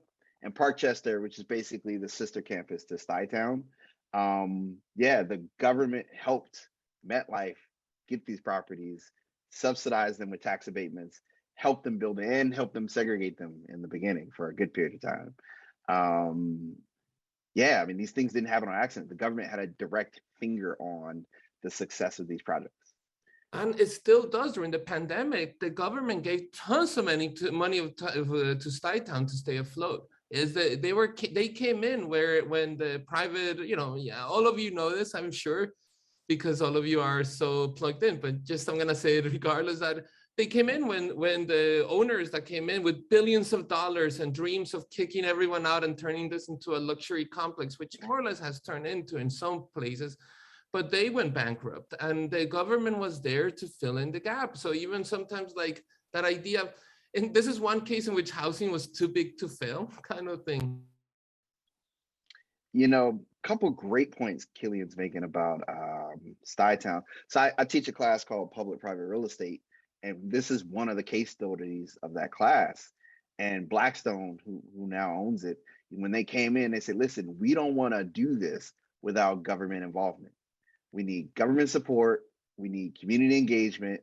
We need the federal government to help us get financing, because the only way we can do something this big and this grand is if we work together with the government. And that's, one of the stories that I teach my students, like, hey guys, working with the government, working with the public, working with a community organization can be a good thing and can actually support your investment to improve this community. So, yeah, Hudson Yards is another case study we discussed as well. That developer, they got large tax abatements, real estate property tax deductions in exchange for designing these high density buildings, but they do have an affordable housing requirement on that campus.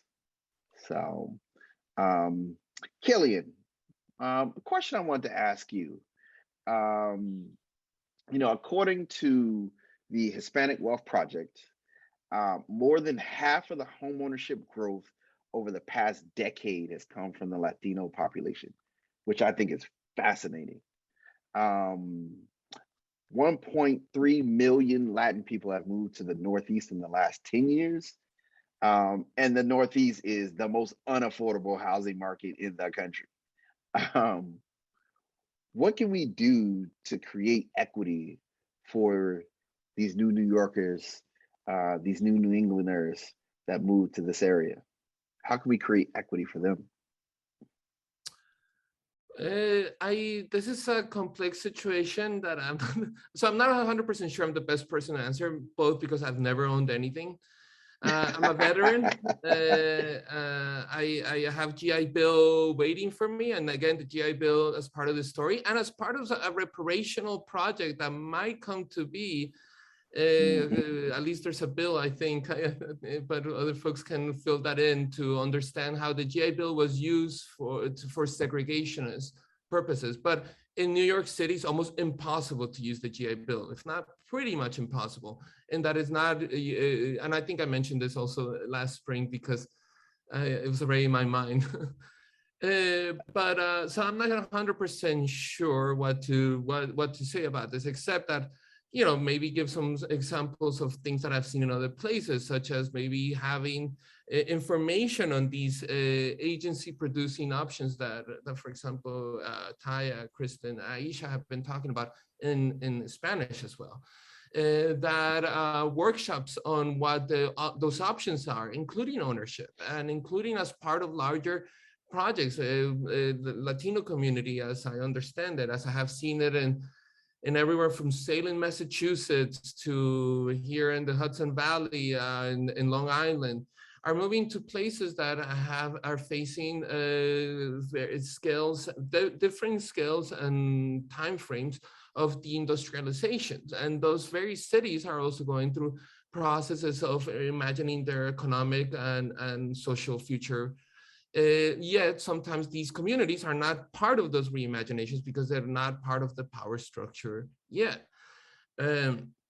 So thinking about how to begin to, as part of those projects that include often tons of money, how to bring those groups. So that's the basic answer I have. Love it. I love it. What the most important part I heard from that was, those decisions are made by the power structure in place. Practitioners like us, we know what those structures are, right? And many of us know those people, or at least the divisions that they work in. So part of it is, we can help either unlock the power structures or at least help guide them, at least give them some good advice that hopefully they take up, right? Most definitely, because the development community in particular is best at exerting its lobbying influence in opposition to mobilizations for policies, rather than in advocating for the end users of the things that they're building. And I think one of the big things that we need to take on as an industry is seeking out alternative forms of subsidy adapted from other federal and state programs that can help overcome the rental burden that so many people are facing, that becomes an obstacle then to being able to choose homeownership, or even being able to have any kind of financial cushion to fall back on, because they're using so much of their income just to put a roof over their heads. And without, really robust medical care, there's always that risk of that derailing any kind of subsistence, much less planning for the future. We have other tools in the box that we afford people the benefit of the home loan interest deduction on their taxes. That is the biggest federal subsidy program that you're all speaking of. We don't provide a similar break to enable people to save, to overcome the big hurdle of the down payment. And down payment assistance is helpful, but ultimately, once you get in a home, you need to also be able to access funds to maintain it, similar to the public housing investment. Too many people are pushed out of neighborhoods because they can no longer afford the maintenance that comes with their home in that community, and an offer to be bought out becomes more attractive because you don't have the funds to be able to do the projects that you need to stay in place. So way that... No, please continue. So we're seeing in some states across the country, about a dozen have already adopted it. Some are considering first-time home buyer savings accounts. The difficulty with those is it's kind of like a healthcare flexible spending account, in that it enables you up to a certain cap to make a deposit, but that's not really an investment vehicle, and that's not designed to generate large amounts of money that will grow toward the future. It's designed to fuel a short-term need. I think a more comparable plan that could be adapted for the purposes of encouraging home ownership in communities experiencing rent burden that have historically been excluded from home ownership. And they have to be careful to design this in such a way that it doesn't expand opportunity for people who already had opportunity, but really targets it toward those who were marginalized from the beginning, is the educational 529 plans, where you have a choice of investment strategies. They're professionally managed, needs to be negotiated with low overhead fees, and then allow you to keep money in that fund over the early years of your home ownership tenure to be able to provide for repairs. And at the state level here in Massachusetts, we have a senior circuit breaker tax credit, which sounds like something related to your electricity usage, but actually is based on the property taxes paid on a property in which you reside, either as an owner occupant or as a renter. And it's not a huge amount of money, but I know for my dad, when he was disabled, that was a huge difference. And granted, a tax break that you end up getting back at the end of the year doesn't help you pay the bills throughout the year. But if you could take that money as a renter, let's say if you are a rent burden renter, and you were able to come up with a formula that allows you a tax credit at the end of the year, that then you could invest tax-free in an investment vehicle that eventually leads toward a down payment, or just use it as a cushion if need be, then you have a little bit more latitude than you would currently have. And these are programs that we've already approved. They just need to be repurposed for a different mission.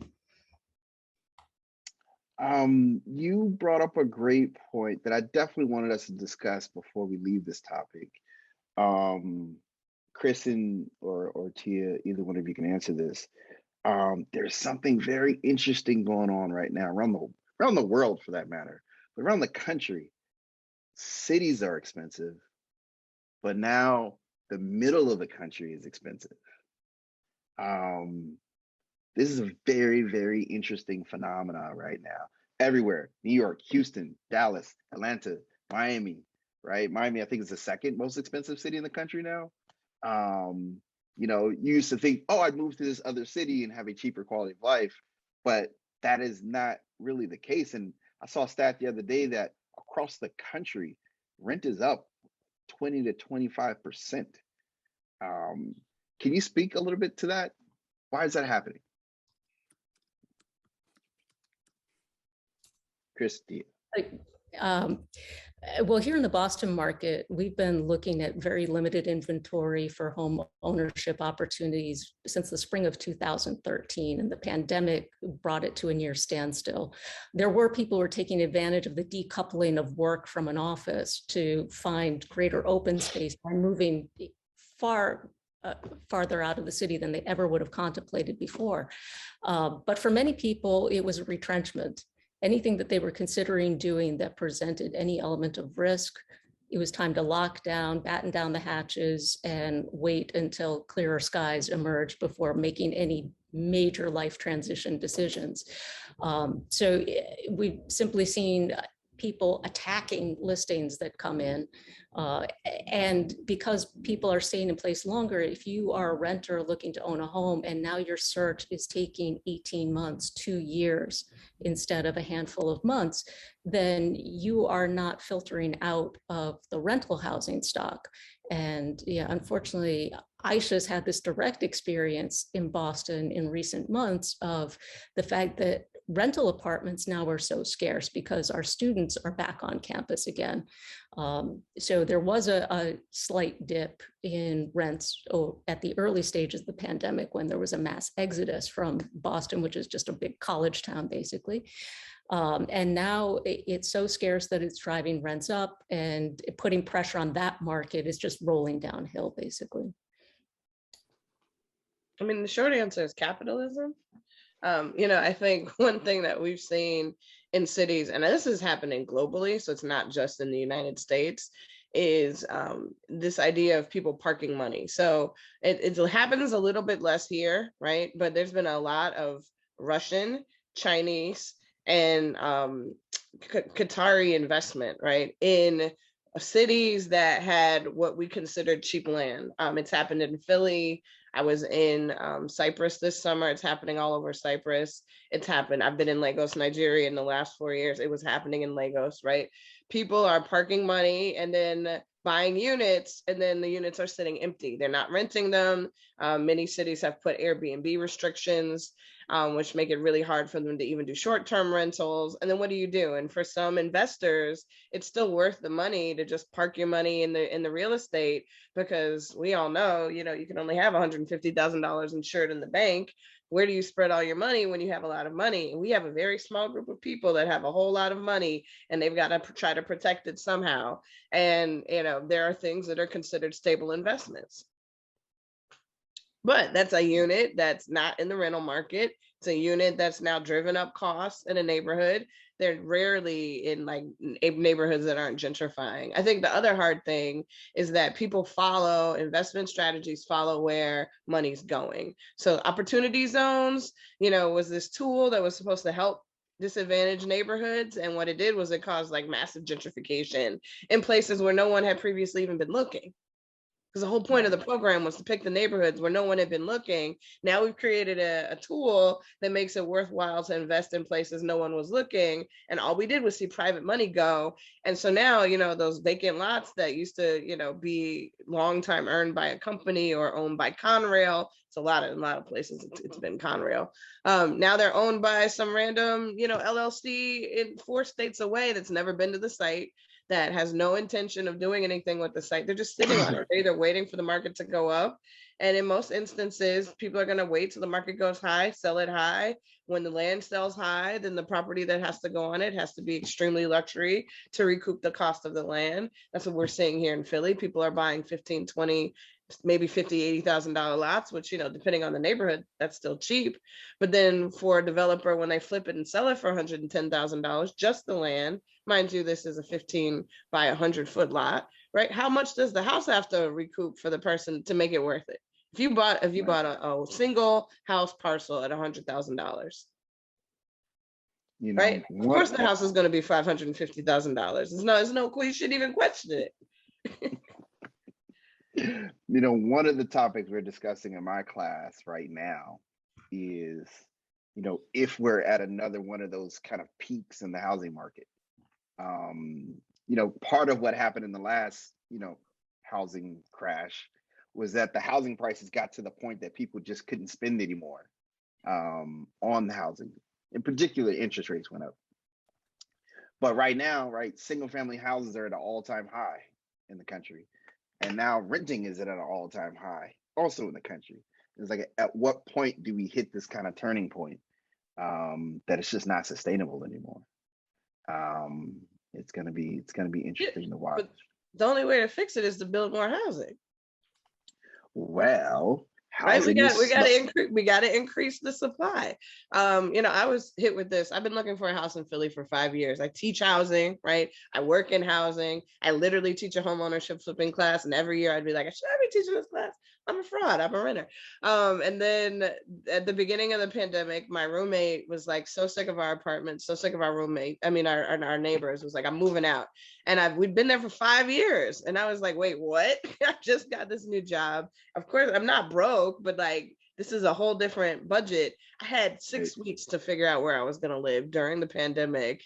It was absolutely terrible. Worst experience ever. Do not recommend.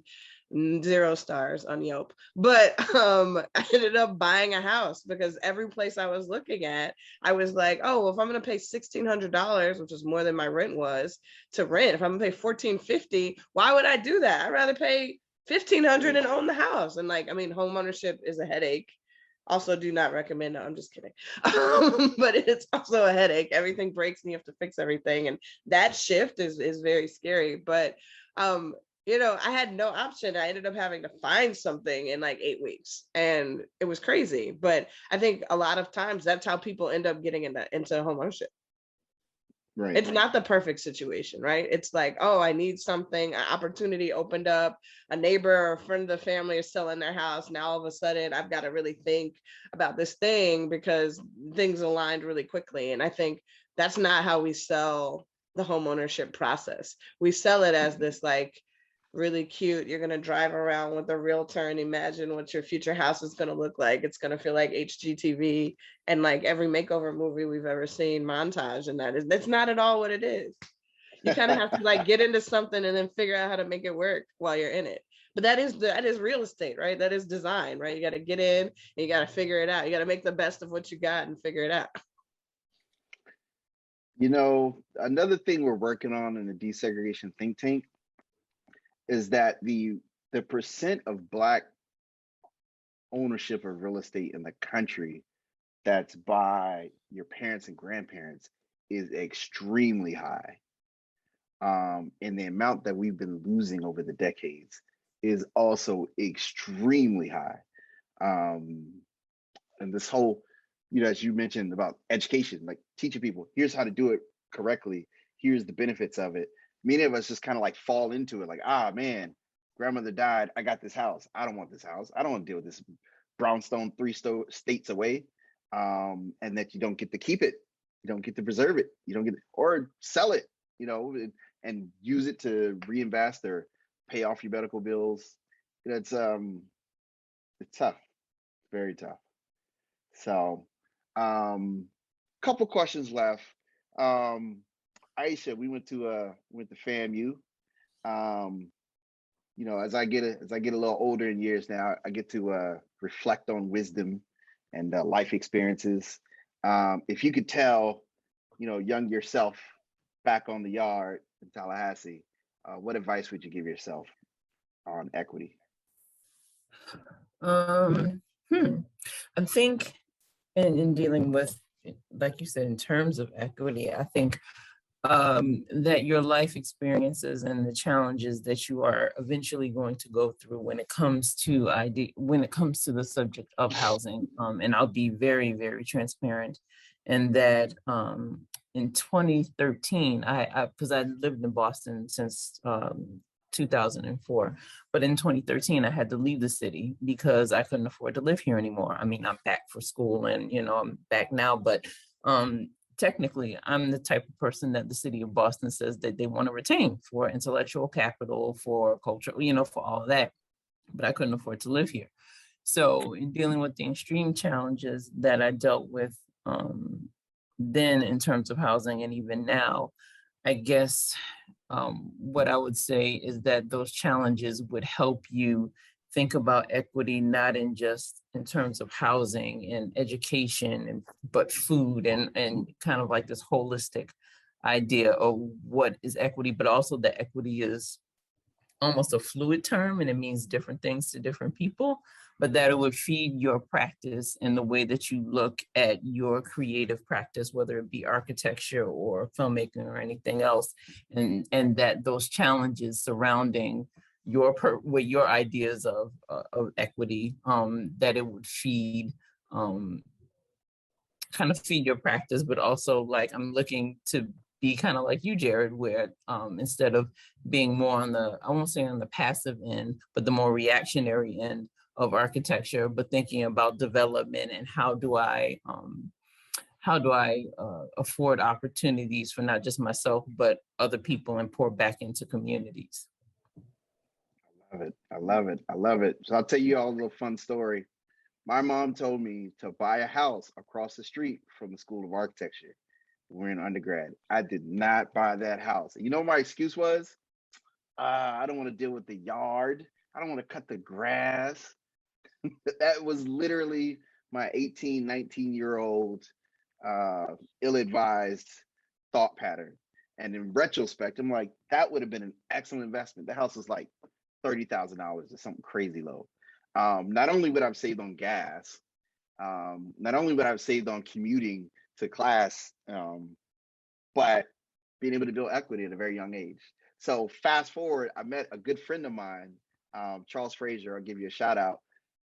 He got a lot of scholarship money when he was at the business school. Him and his dad bought a couple houses in Tallahassee. By the time he graduated, he had 6 houses. He graduated, he was making a good amount of money. He ended up not leaving Tallahassee. And to this day, he is now a significantly large real estate developer, in part because they started with that little like, oh, like, okay, all right. And then he built an apartment complex. I can't think of the name of it right now. But when I was there as an undergrad, he built an apartment complex at like 23, 24, that many of the people I knew lived there. He created college housing. And in a college town, you're never, as a landowner, you're never going to be without, you're never going to be without renters. It's always going to be a continuous stream of income, and especially in Tallahassee, but for a very a relatively small investment, yeah, like you said, it's just it compounds itself many times over. Wonderful, wonderful, wonderful. So I'm gonna stop it there. Thank you all so much. This is an amazing panel, and I truly appreciate you all giving us a little bit of your time today. So thank you so much. Thank you. Thanks, everyone. Thank you. Thank you. Special thanks to our moderator. Thank you, thank you, thank you, thank you, thank you. I would like to pass the mic to Ron Schiff. Thank you, Jared, and thank all of the panelists. I must say that in many ways I envied that panel because I had a lot to say about a lot of the things that you were discussing, and including, I think, some things that Taya raised towards the end. Can everybody hear me? Yes, we can. Okay. I thought Taya really hit it on the nose because she raised the issue that I think a lot of cities, including New York City, are facing around the country and indeed around the world. And that's the renewed financialization of housing, where housing is being traded as a commodity rather than as a good that people need. And it's something we need to address, I think, in a substantive way over the next few months. And how do we really make sure that we are seeing money that's flowing here into housing, actually producing units that people can live in and function effectively. And housing has got to be thought of more than just the 4 walls. It's really the communities. It's where you shop, where you educate your children, where culture is felt. And so it's really building community that's important. I want to go back a little bit because Colvin Granum, I thought, really launched the session this morning in a very effective way. And I want to allude to that as a way of introducing to you who I am. I've been at Pratt, as I've told many of my students over many years, it's been a life sentence. I came here as a student in the late 50s, and I've never left.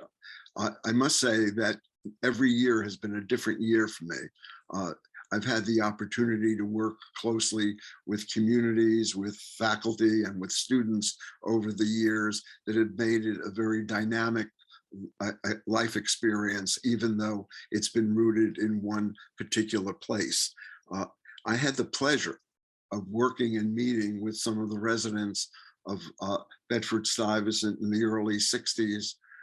It was there that I was really educated by some of the leaders in that community who I worked with early on, and had the pleasure of working with them, and their work attracted the attention of Robert Kennedy, and I had the pleasure of leading the tour that was alluded to, where Bobby Kennedy went through Bedford-Stuyvesant.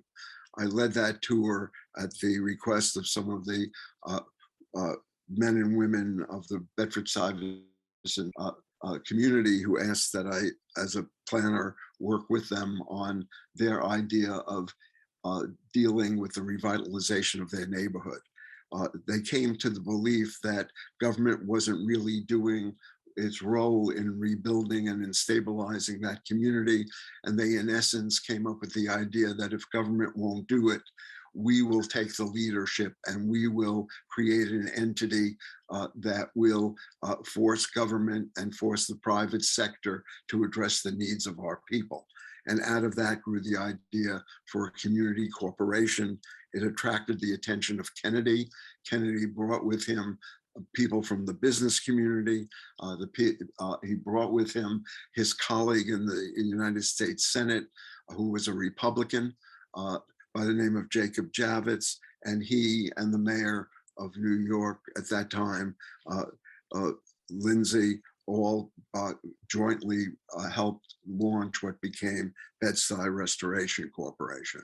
And it was a model. It was one of the first two development corporations in the country. One being, actually there were two others that were in planning, one in Watts and one in Cleveland. And those three then became 10, and those 10 then led to the growth of today, where there are well over 7,000 community development corporations in the country. And so that was my beginning. It was really learning from and working with people within the communities of the city. The issue of the racial wealth gap is really one that concerned us right from the very beginning. And the efforts at restoration were to really see how you can deal with that racial wealth gap. The question, however, is that when one deals with the racial wealth gap, is that to create wealthy individuals or wealthy communities? Or is it somehow a way of creating wealthy communities that then benefit the individuals that live in those communities? And so I think we have to carefully look at what we do so that we don't wind up doing what our society has done. And it's, as the wealth of the community grows, the economic disparities grow. The rich get richer and the poor get poorer. And so somehow we have to rethink how we deal with issues of land, how we deal with issues of planning, and how we really begin to look at the whole gamut of challenges that are before us in such a way that we are reversing the trends of the past. And there was a really great book put forward by Henry George at around the turn of the last century, around 1900. And Henry George's book was called Progress in Poverty.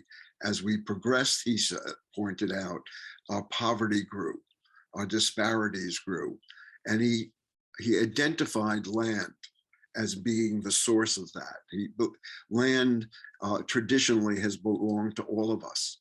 If we go back to the traditional communities of Africa and South America and Asia, all over the world, or the Native Americans whose soil we stand on today. And we have to give thanks to them for preserving that land for us. That land was always owned in common. And it was sort of God-given that it was, or nature given, that it belonged to all of us. Yet we've allowed that land to be distributed to some and not to others. And how do we really make sure that one way or another, that land once again belongs to all of us and we all benefit from it in an equal way? What we build on the land, what we do with the land is based on our own ingenuity and our own labor, and we deserve to get the benefits of that. But we have to look at land, I think, in a way that we haven't looked at it in the past. I'm going to be joined in this panel by two other people, Darby Curtis, who is with Curtis Ginsburg Architects, a really an exciting firm because they've produced some of the most beautiful and consistently affordable housing for the city of New York and elsewhere. And Juan Camilo, a colleague of mine at the Graduate Center for Planning and the Environment at Pratt. But I would like others. I'd like Killian and Kristen and Kaya, to all of you who've been participating, and Taya, I meant, to really stay engaged in this discussion so that we can really learn about how we can address the issues and the challenges of housing that we continue to face. But I think what we want to do, and I'll do it in a moment, is to introduce Darby to give us a moment of reflection as to what beautiful housing can be. But before that, I do want to make one mention because my colleague Jared earlier talked about what he talked about, crowdsource funding. And when he was talking, it reminded me a story about the Reverend Louis Sullivan of Philadelphia, talking about trying to get a housing development project underway in Philadelphia. And when he went to the bank, they told him that he didn't have find anything to put down. And he went back to his congregation, which I think was the best first crowdsource ever, and talked about the loaves and the fishes. And he talked about preaching the loaves and the fishes. And I'm not a religious person, so I can't even describe what that is in detail, but I know it's about crowdsource funding. And the loaves and the fishes brought him the down payment. So the next time he met with the lenders, he put a package of dollars on the table and he said, here's the down payment, and he got his project underway. So crowdsourcing has its origins, I think, in the collective wisdom and the collective action of people. And a lot of what we do in planning and architecture and development is really, I think, a way of energizing and organizing to bring about the changes and the goals and the desires of the people we work with. Having said that, I'm going to allow each of the people who, as they speak, to introduce themselves, in part because I've taken too much time myself in the introduction to this panel, and secondly, because nobody ever gave me their bios, so I don't want to misintroduce anybody. So Darby, why don't you take over? I believe you can access. Okay, I think, yeah.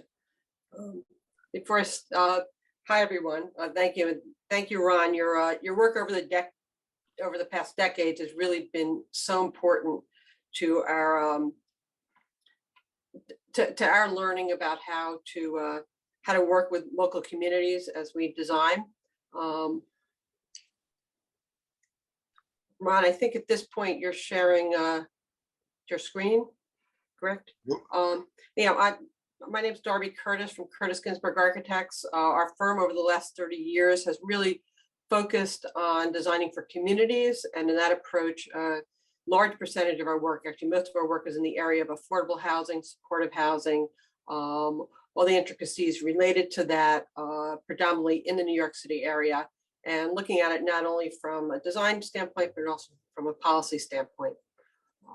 I have a short slide presentation to give you all, since many of you are students, and it's always helpful to see photos. I don't know who is, Gerard or Ron, are you sharing this? Can somebody Give me 1 second. Let me try to make you Okay, a host. great. Thank you. Is that you sharing, Ron? I thought I was sharing it. Now you're sharing again, Ron. It's working. But all we see is your screen. We don't see the slides yet. We don't see the presentation. Worst case, I have the presentation too. I could present it also if you'd like. That'd be great. Thanks, Gerard. All right, I'll do it, Ron. Okay.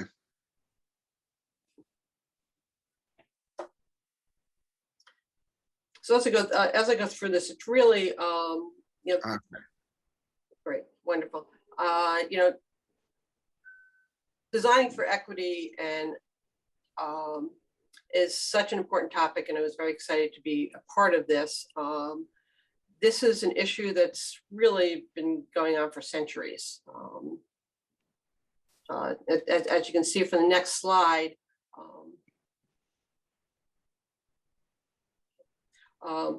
this is, we have a long history of systematic discrimination, starting with the taking of land from the indigenous peoples, and it still continues today in lending discrimination, housing discrimination. We may not have redlining as we did in the past, but we have other entities that prevent development in certain types of development in certain communities, pushes people out of certain communities across the country, and this results in food deserts, environmentally hazardous land that people are living near or on. And it can go on and on and on. I mean, a lot of this was discussed in the previous presentation. But in the design, next please.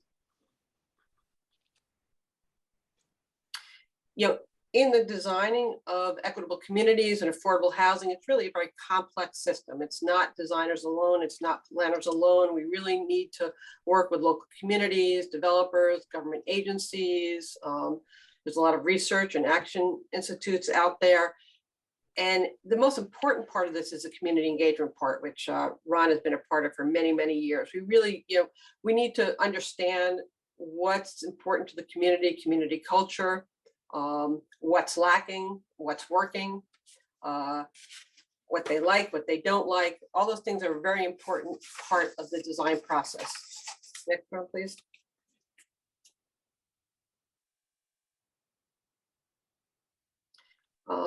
And as we go about this, it's both a people-focused and a place-focused. As designers, we're very used to the place-focused part of it. How are we designing affordable housing? Where has it sited? Things like that. But we also have to look at it relative to what that means from education, health and wellness, job training. All those things are very important to really create an equitable community and a thriving community. And sustainability, resiliency, security, all these things come into play. And that's why it's so important that we work with others. We don't work in a vacuum. Next, please.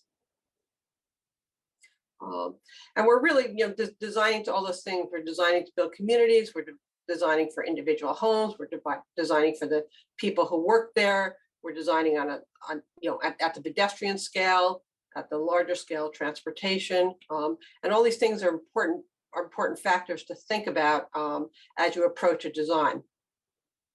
Next, please. I'm going to just now briefly show you a few examples.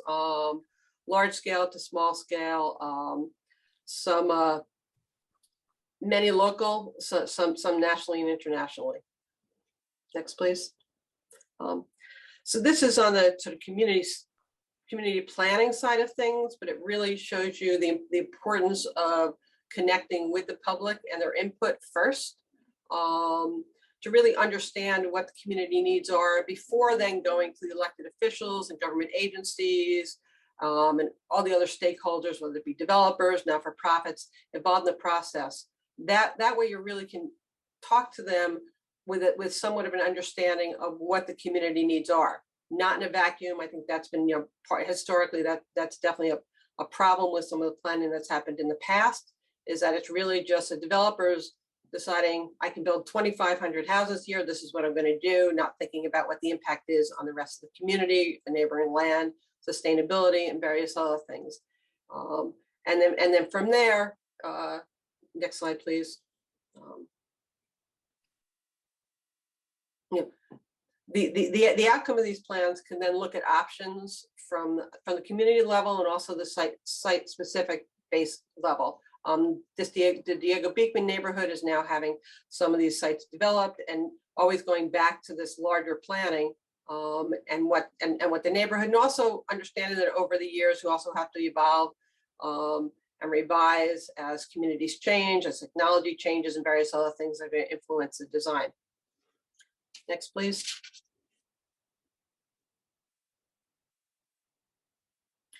Public space is also a very important piece of this. Anusha mentioned that in her introduction, and I was really happy to see that. This is not just about buildings. It's about the spaces that people work in, live in, play in, and gather in. Design Trust has done a wonderful job. It's a not-for-profit that does a wonderful job of being able to work not just with local communities and people in local communities, but also the interaction with government agencies to allow things like L-Space on the bottom required a lot of coordination with the Department of Transportation to allow them even just to be able to paint the underside of these elevated roadways and rail lines. There's great potential for public space and for increased security and circulation and everything else. And, we've talked a bit about food deserts and health and wellness of lower income communities, and being able to create urban gardens and urban agriculture in these places not only connects the community and gives them pride in their community, but also provides them with locally produced vegetables and fruits. Next, please. This is an example. I'm going to talk a little bit further about sort of density and what that means from both a sustainability standpoint and a community standpoint. Marcus Garvey Village, some of you may be aware of it. It was built in the 1960s, a Ken Frampton design. It was in a very dilapidated shape and a very unsafe development. This is an example of working actually with both a private developer and public agencies to restore, renovate, and enhance the existing low-rise 4-floor walk-up buildings, inserting community gardens, preserving, down to details like how's trash going to be collected. We found this when we've done work on NYCHA developments as well. These maybe seem like minor things, but actually from a community standpoint, security, safety, cleanliness, wellness, it's very important to get down to that detail. The other opportunity this provided, because it's a low-rise development and there was some empty land, particularly near the elevated subway, it provided the opportunity to build mid-rise affordable housing.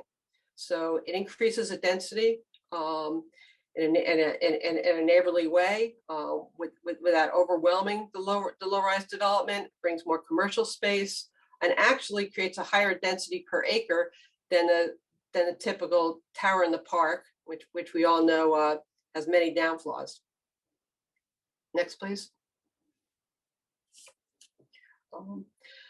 Another important element is the creation of mixed income communities.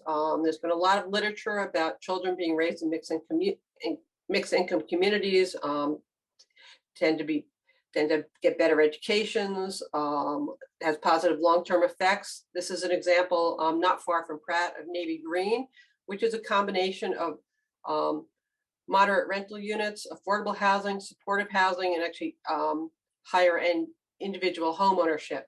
But it's all on a common green, a shared space by all members of the community at all times, and activities and things like that. You bring out children and adults from all these different income levels. Next, please.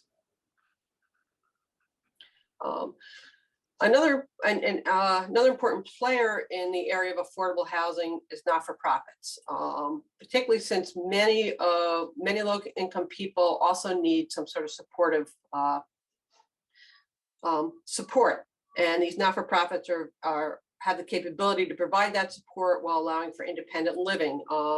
Help One out in Brooklyn, which currently runs a shelter on a large site, which is now being redeveloped and redesigned to allow for both supportive and affordable housing with some transitional housing on a common green. So you have these 3 different entities all supported by the same not-for-profit, which again get to share a common space,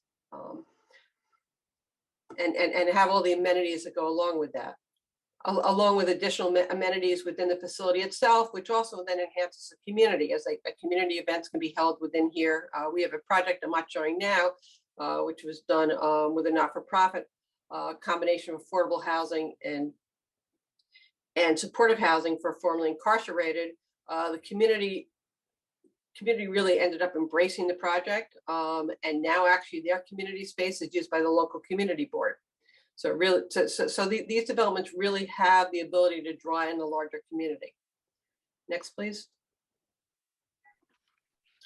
Co-housing is something that was mentioned earlier. It's a different type of housing, not for everyone, but really brings about some great needs for people. It's really, it's individual homes, sometimes in a more suburban low-rise setting like the upper left, other times, reconfigured existing buildings or new multifamily buildings. But along with the individual homes are shared common spaces, cooking, community rooms, things like that. It's a great source for instance, for single parents who need childcare, because there's a common element of that. It's also, it also helps with young adults and elderly who suffer from isolation more than anyone else. A young adult who's moving to a new city, doesn't know anyone, particularly COVID has shown that these people are feel more isolated than even the elderly do in community settings. Next, please.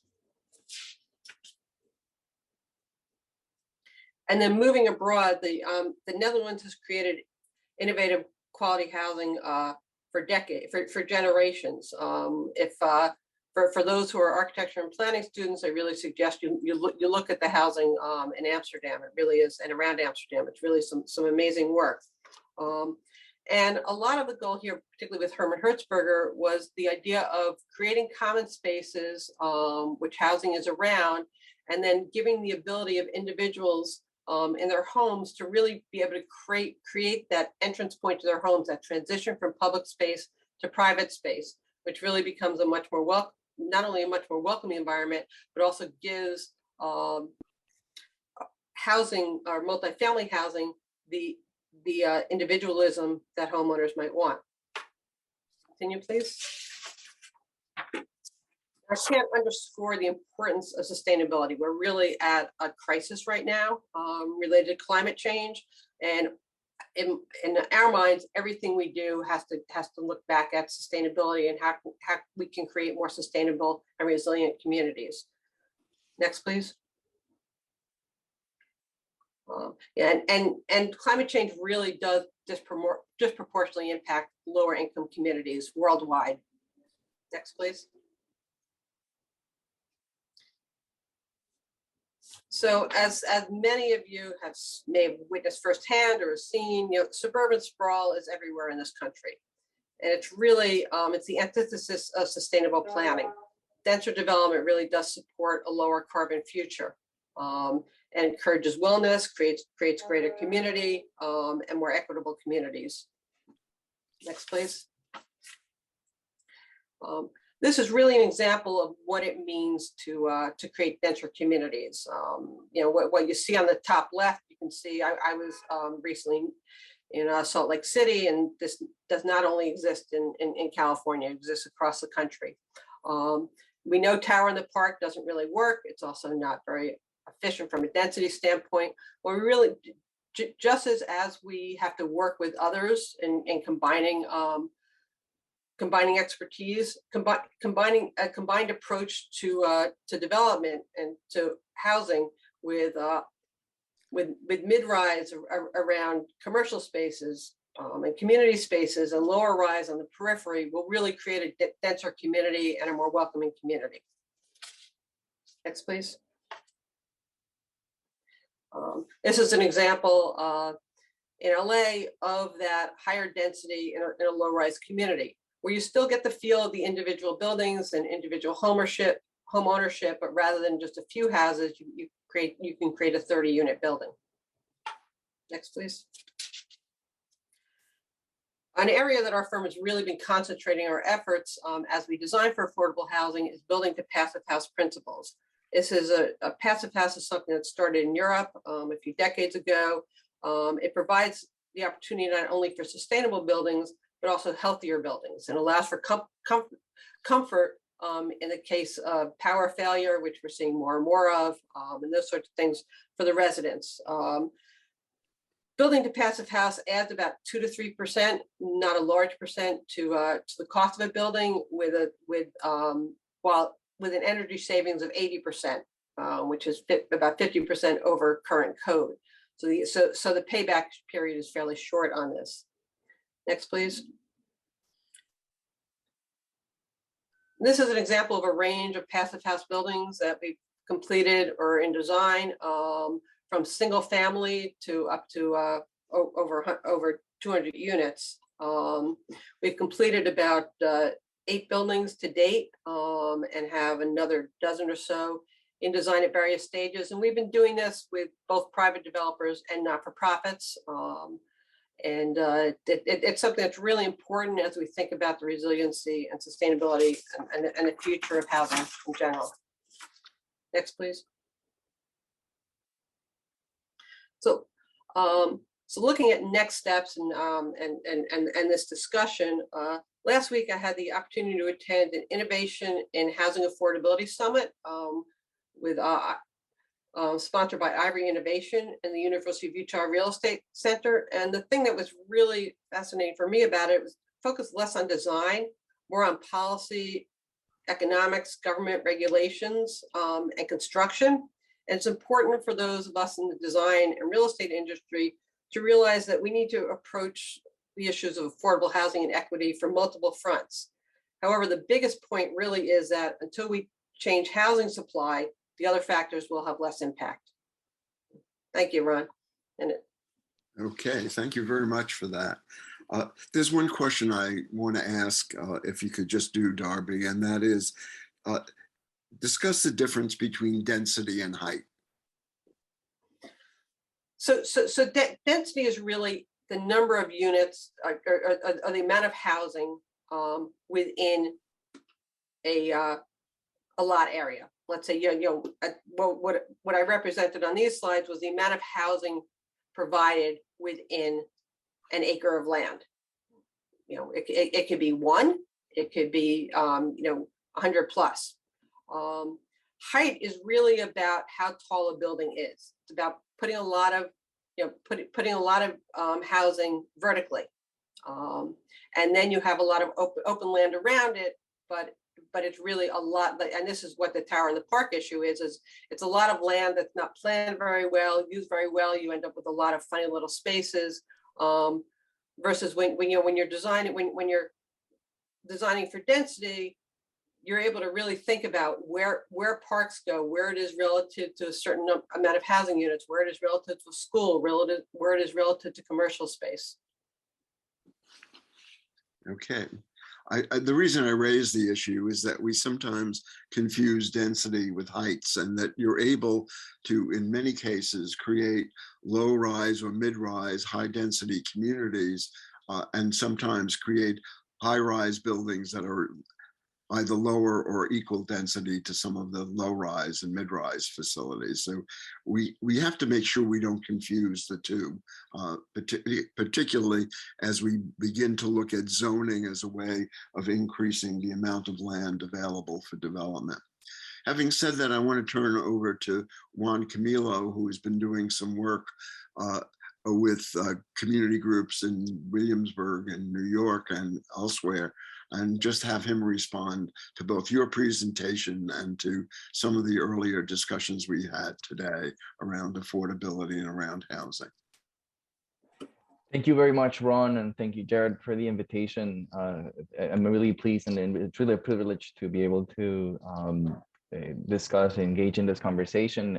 Darby's presentation, I think, has been really useful in setting what I thought was a really terrific sort of like span of possibilities in terms of what is possible and how to think about what success looks like, both in terms of really achieving affordable housing goals, but at the same time, really building communities that are prepared to adapt and adjust to some of the challenges ahead. I was asked to respond with some general points building on my work. I am an assistant professor at the Graduate Center for Planning and Environment in Pratt Institute. I mostly teach in city and regional planning and sustainable environmental systems, but throughout my career, I've also been pretty much committed to providing technical assistance to community-based planning groups and specifically the environmental justice movement in New York. And so a lot of what I do is centered around thinking about planning and planners, and how can our profession can be decolonized to help communities, support communities, provide the research required to assist them in the struggle for environmental justice or climate justice. And so I'm going to sort of just share a couple ideas based on what I heard to hopefully inspire additional discussion.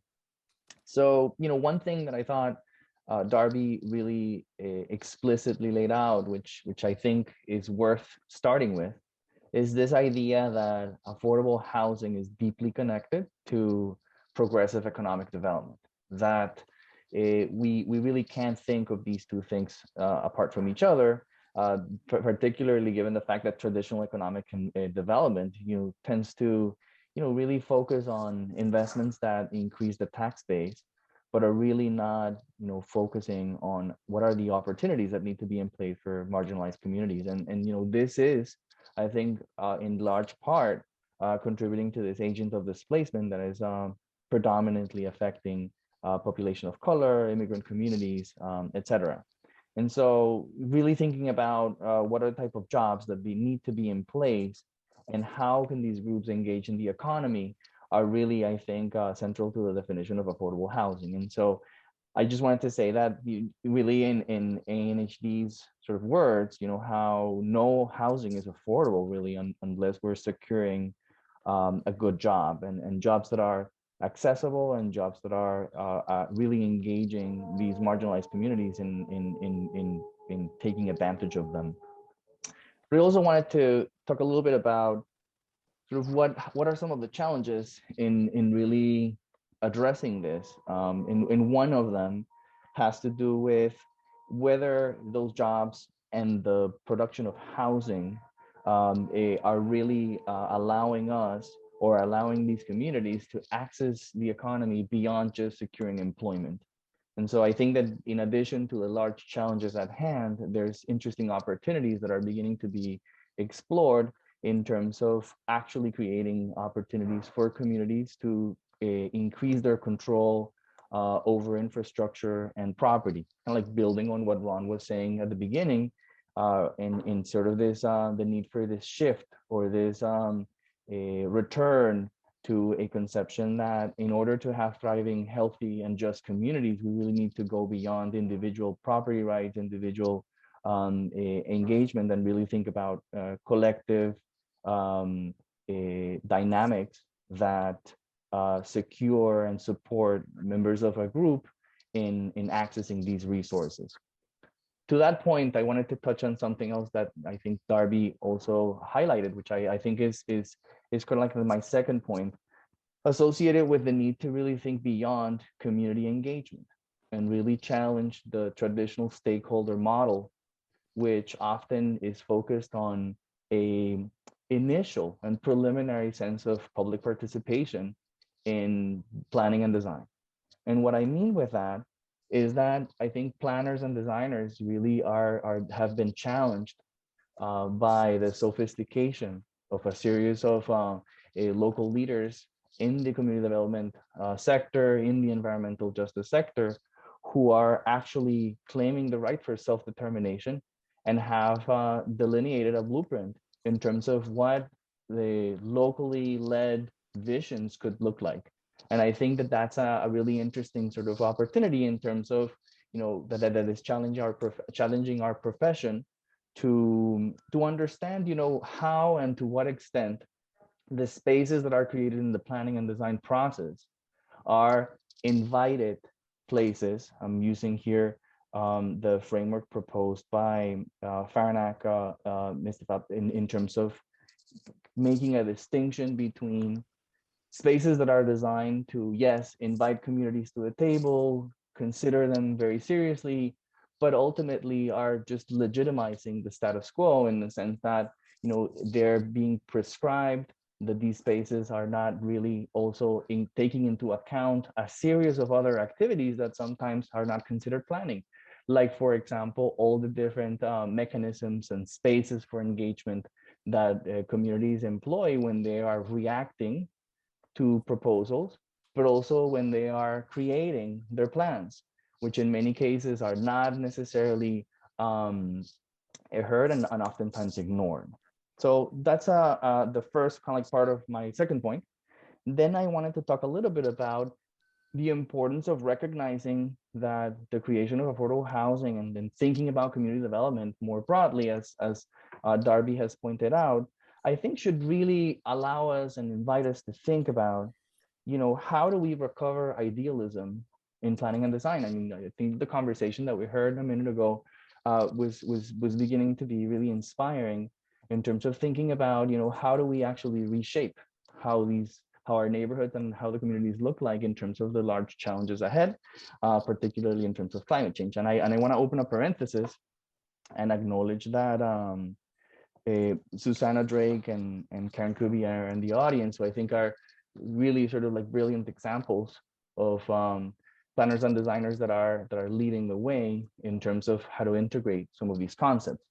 To that point, I wanted to also highlight two things before I go to my third and last point, which is the fact that in the process of decolonizing our profession, I think that in addition to recovering idealism, some of the two other important, I think, pillars that we need to think about are how do we engage in, how do we learn and incorporate principles of the solidarity economy in really thinking about how are these communities going to excel, how will the infrastructure be maintained, and what are the economic and industrial development opportunities associated with designing and creating the research and design required to achieve and continue to expand some of the goals that Derby pointed out with passive housing, et cetera.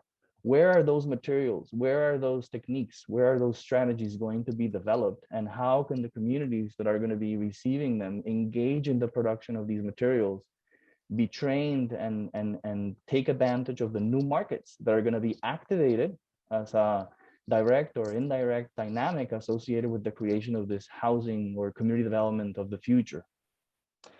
The other thing is, I think, the opportunity to really realize that the playfield, the landscape is changing dramatically. And I think that the recent legislation from the state of New York associated with the Climate Leadership and Community Protection Act, to some extent, what is happening at the federal level with the Build It Back Better program and package of infrastructure resources is inviting us to do that. But one thing is to recognize that 35%, for example, of all energy efficiency gains in the state will be required to be reinvested in disadvantaged communities. But another thing is to actually plan and design the mechanisms through which those resources are going to be distributed. And so I wanted to end with a third point that is, I think, suggesting or inviting a conversation around how do we move beyond some of the strategies that, or the toolkit that has been at hand to increase the efficiency and the effectiveness of how we're thinking about a density or the waterfront. In particular, when we think about these two together, I feel that oftentimes, and when you sort of like read the sort of the general discourse, a lot of the conversations have been using outdated models to think about how do we maximize the performance of buildings and the performance of infrastructure. I had the privilege to serve in the land use and local government panel that was convened by Governor Cuomo for the implementation of the Community Leadership and Climate Leadership and Community Protection Act. that, as for those of you who are not that familiar with it, in the case of New York, has been a large sort of planning process that, following the enactment of the law, has created a series of thematic panels, discussions to inform what the state's climate action council will ultimately turn into a plan, blueprint for the implementation or the achievement of very ambitious climate change goals, like, for example, achieving net zero across all sectors of the economy. So the point that I want to leave you with is the idea that when you look at what I heard in these conversations, was that models like transit-oriented development and mechanisms to kind of like zone for density are still sort of like pretty much sort of like the focus of these discussions. And I think that to respond a little bit to what Ron was saying, in the process of doing that, we need to think about what are the regional impacts of this type of kind of like vision or strategy, as it relates to both the types of services and infrastructure requirements that need to maintain a balance between, cities like New York, but also large cities in our region that ultimately require certain parameters to maintain and guarantee affordable housing, number one. And then number two, what are some of the responsibilities that still need to be in place and that have to rely on central planning, central design agency to be able to maintain the goals and the principles that we've been talking about? I think that we are also in the process of kind of like addressing these large challenges that Derby has pointed out. We're also in a very important historical moment where we are seeing unprecedented development proposals that are forcing us to explore and retool the mechanisms to analyze their impacts and understand their long-term implications. And so I think that for those of you who are in New York, you probably have been as surprised as I've been in terms of seeing how big major development proposals like the two mixed-use towers that have been proposed by Two Trees as the River Ring project in South Williamsburg are basically sort of like creating big questions along all of these fronts. And instead of having a planning process, a public review process that allows us to do the research and invites everybody to understand how to think about a level of increase in density along the waterfront that is heavily vulnerable to climate change impacts, is we're rather being rushed to achieve adaptation needs as they relate to sea level rise, as they relate to flooding, without the necessary time to really think about, how are we going to evaluate the impacts of this? And with the last thing that I would say is that I make such an important emphasis on what are the roles and responsibilities of central planning in creating the infrastructure and the provisions in place to accommodate this amount of development on vulnerable areas first, because I think that while it is critical, we will not survive unless we're able to work together and involve the private sector in meaningful and just and equitable ways. We may actually be compromising the opportunity to, number one, rethink where this development and how this density should look like. But number two, and perhaps most importantly, really engaging, taking advantage of the opportunity right now to really re-envision and re-engage how building affordable housing is really could really be about disrupting a status quo that has been thinking about vulnerable communities, has been thinking about marginalized communities as vulnerable people rather than potential active agents in recovering and really re-engaging in economic justice and environmental justice. Let me stop there. And again, thank you so much for the invitation. And I look forward to talking and discussing some of these points. Thank you, Juan. for those comments. I think they're really on target. I would like to ask a question because there's something that has been haunting me over the last few weeks after seeing the proposals for the 710-foot building on the Williamsburg waterfront and the 910-foot building being proposed in what was the World Trade Center area that was hit by 9/11. And in both cases, we're trying to address the issue of affordability by increasing the heights of buildings on land that is very valuable land, and basically arguing that we're increasing the amount of land and the amount of space. But both of those buildings are in many ways testing our carrying capacity of the land that surrounds it. And in many ways are using, I believe, affordability as a Trojan horse to bring about greater real estate development in the city. And I'm just wondering, are there limits to the height of a building in terms of its carrying capacity, in terms of the lifestyle that can be created for the families that would reside in those buildings? And what are the limits to height?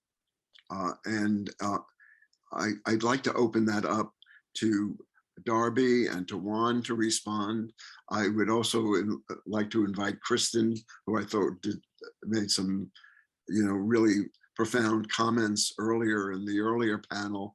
And we've also been joined by someone who I think is an icon in the field of community development and breaking new ground, and that's Sharon Sutton.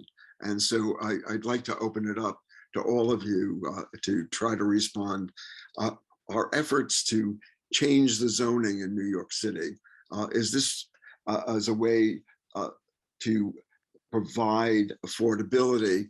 Are we really not exacerbating the problem by looking at that model? So anybody want to respond?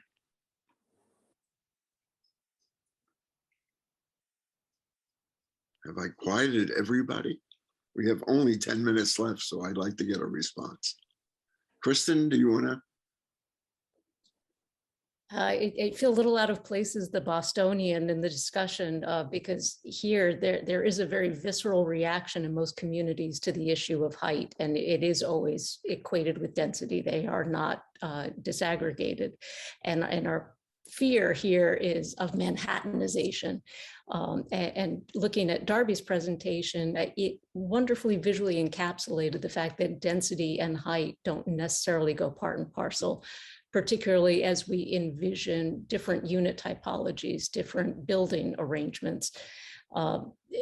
Because in addition to carrying capacity, I look at the transformation in South Korean society that evolved alongside the super blocks and these enormous towers of apartments. And while it did provide reasonable housing in the 1970s and 1980s, and now has become far more affluent than it ever was then, it did shift cultural values along with it. So in addition to changing the way resources were deployed, it also centralized or privileged the nuclear family in a way that was not true when housing was more horizontal rather than vertical. And with that evolved a change in priorities over time that shifted away from that kind of communal resilience and ability to rely on a network of people that are part of your support system because you were physically distanced from them in that kind of an arrangement. And by the same token, I think the pandemic has put front and center the issue of smaller units can make affordability without necessarily going higher. But does that provide enough versatility when you are faced with infection to be able to have a household to isolate within that unit? Does it provide enough access to the outdoors to be able to have not only a room with a view, but ultimately to be able to engage with the outdoors as an outlet, as a way of socializing safely. So I think we're in a process of recalibrating our priorities in assessing development proposals. And that unfortunately the land values haven't been calibrated and capitalizing that set of trade-offs. And so we're sort of forced into a position by the price at which the land has traded, which now begins to set it up for certain development trajectory, because the expectations of sellers and buyers haven't incorporated this full range of contradicting values and priorities. Doesn't the value of land in any way, if it continues the way it has over the past decade, lead to a new form of redlining through economic segregation? The idea that we can only put in 20% of the units in the World Trade Center area that are affordable because we can't skew the rents for inclusion to the extent that we can create more units. And as a result, we then, because of the value of the land in that area, then say we can't have affordability there. And as a result, create a form of economic segregation where Manhattan or parts of Boston or parts of any other city can only be designated to the very rich and maybe a handful of affordable units. And the vast majority of people find housing in outlying areas. We're not meeting the needs of all of New Yorkers for affordability. And as a result, we're substituting the redlining of the past with a form of economic segregation of the present based on the value of land. And how do we address that? One of the issues about planners and architects and designers is that we always try to use a design process to solve a problem. Let's see if we can, and this is a challenge I think we have to take on, is can we use that design process to solve the problem of the misallocation of land values in a society so we can create a greater and better and more equitable society, and particularly around the distribution of land. And I open that question. Juan, you were leaning forward, so I'm going to tap you to respond. Yeah, thank you. I think that combining this question with the previous one, the one about the difference between height and density, I think that one of the conversations that people are having right now around the river ring development in Los Sures is, whether or to what extent it's okay to go higher if the percentage of affordable housing continues to go up, and sort of like equating a little bit height with a type of density that may guarantee, that may be the only way to guarantee affordable housing, and to what extent then compromising or exceeding the carrying capacity may make sense if you are guaranteeing affordable housing requirements or expanding them to some extent.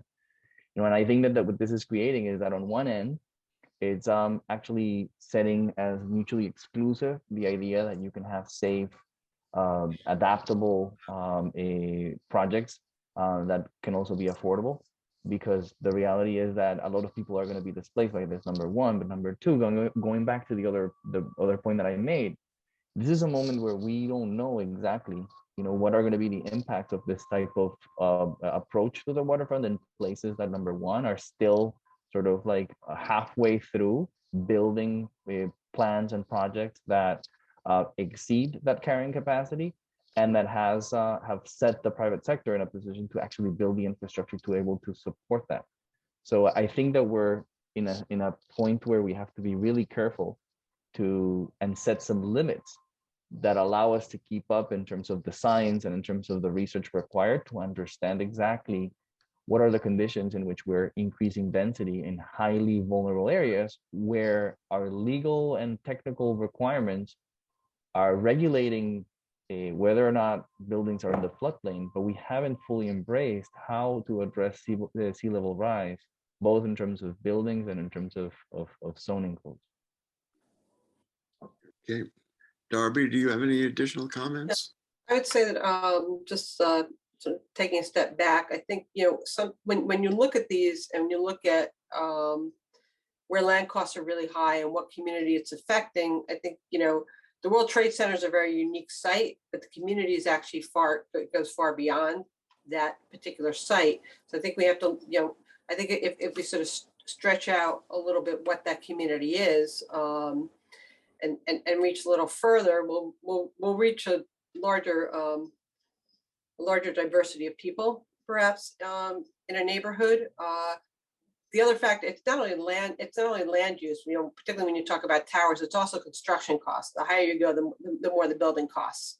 And therefore, from the affordability perspective, unless there are increased subsidies, it's very hard to build buildings like that. And I think from if I think about the construction side of it, our methods of construction are somewhat antiquated. We've made big innovations in lots of other industries. Construction still happens the same way it's happened for generations.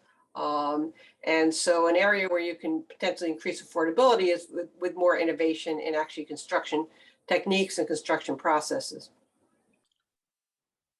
Okay. Are there any participants who have questions that you'd like to raise or comments you want to make before I turn this back to Jared? I think we've all been listening and hearing discussion for now 3 hours and 20 minutes. And I think we may reach the point where we would like to have our concluding comments. So Jared, I'm going to turn it back to you to introduce the final speaker of the day. And I want to thank everybody for participating, and Darby for her excellent presentation, and for Juan's comments. And Kristen, thanks for, I thought was a set of insightful reaction to my probing.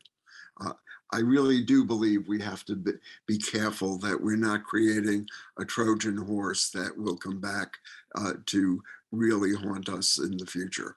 So I'm going to turn it back to you.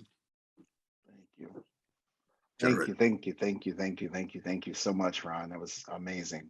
Our colleague John Shapiro was going to close us out, but he's a little under the weather. So I'll do a quick recap.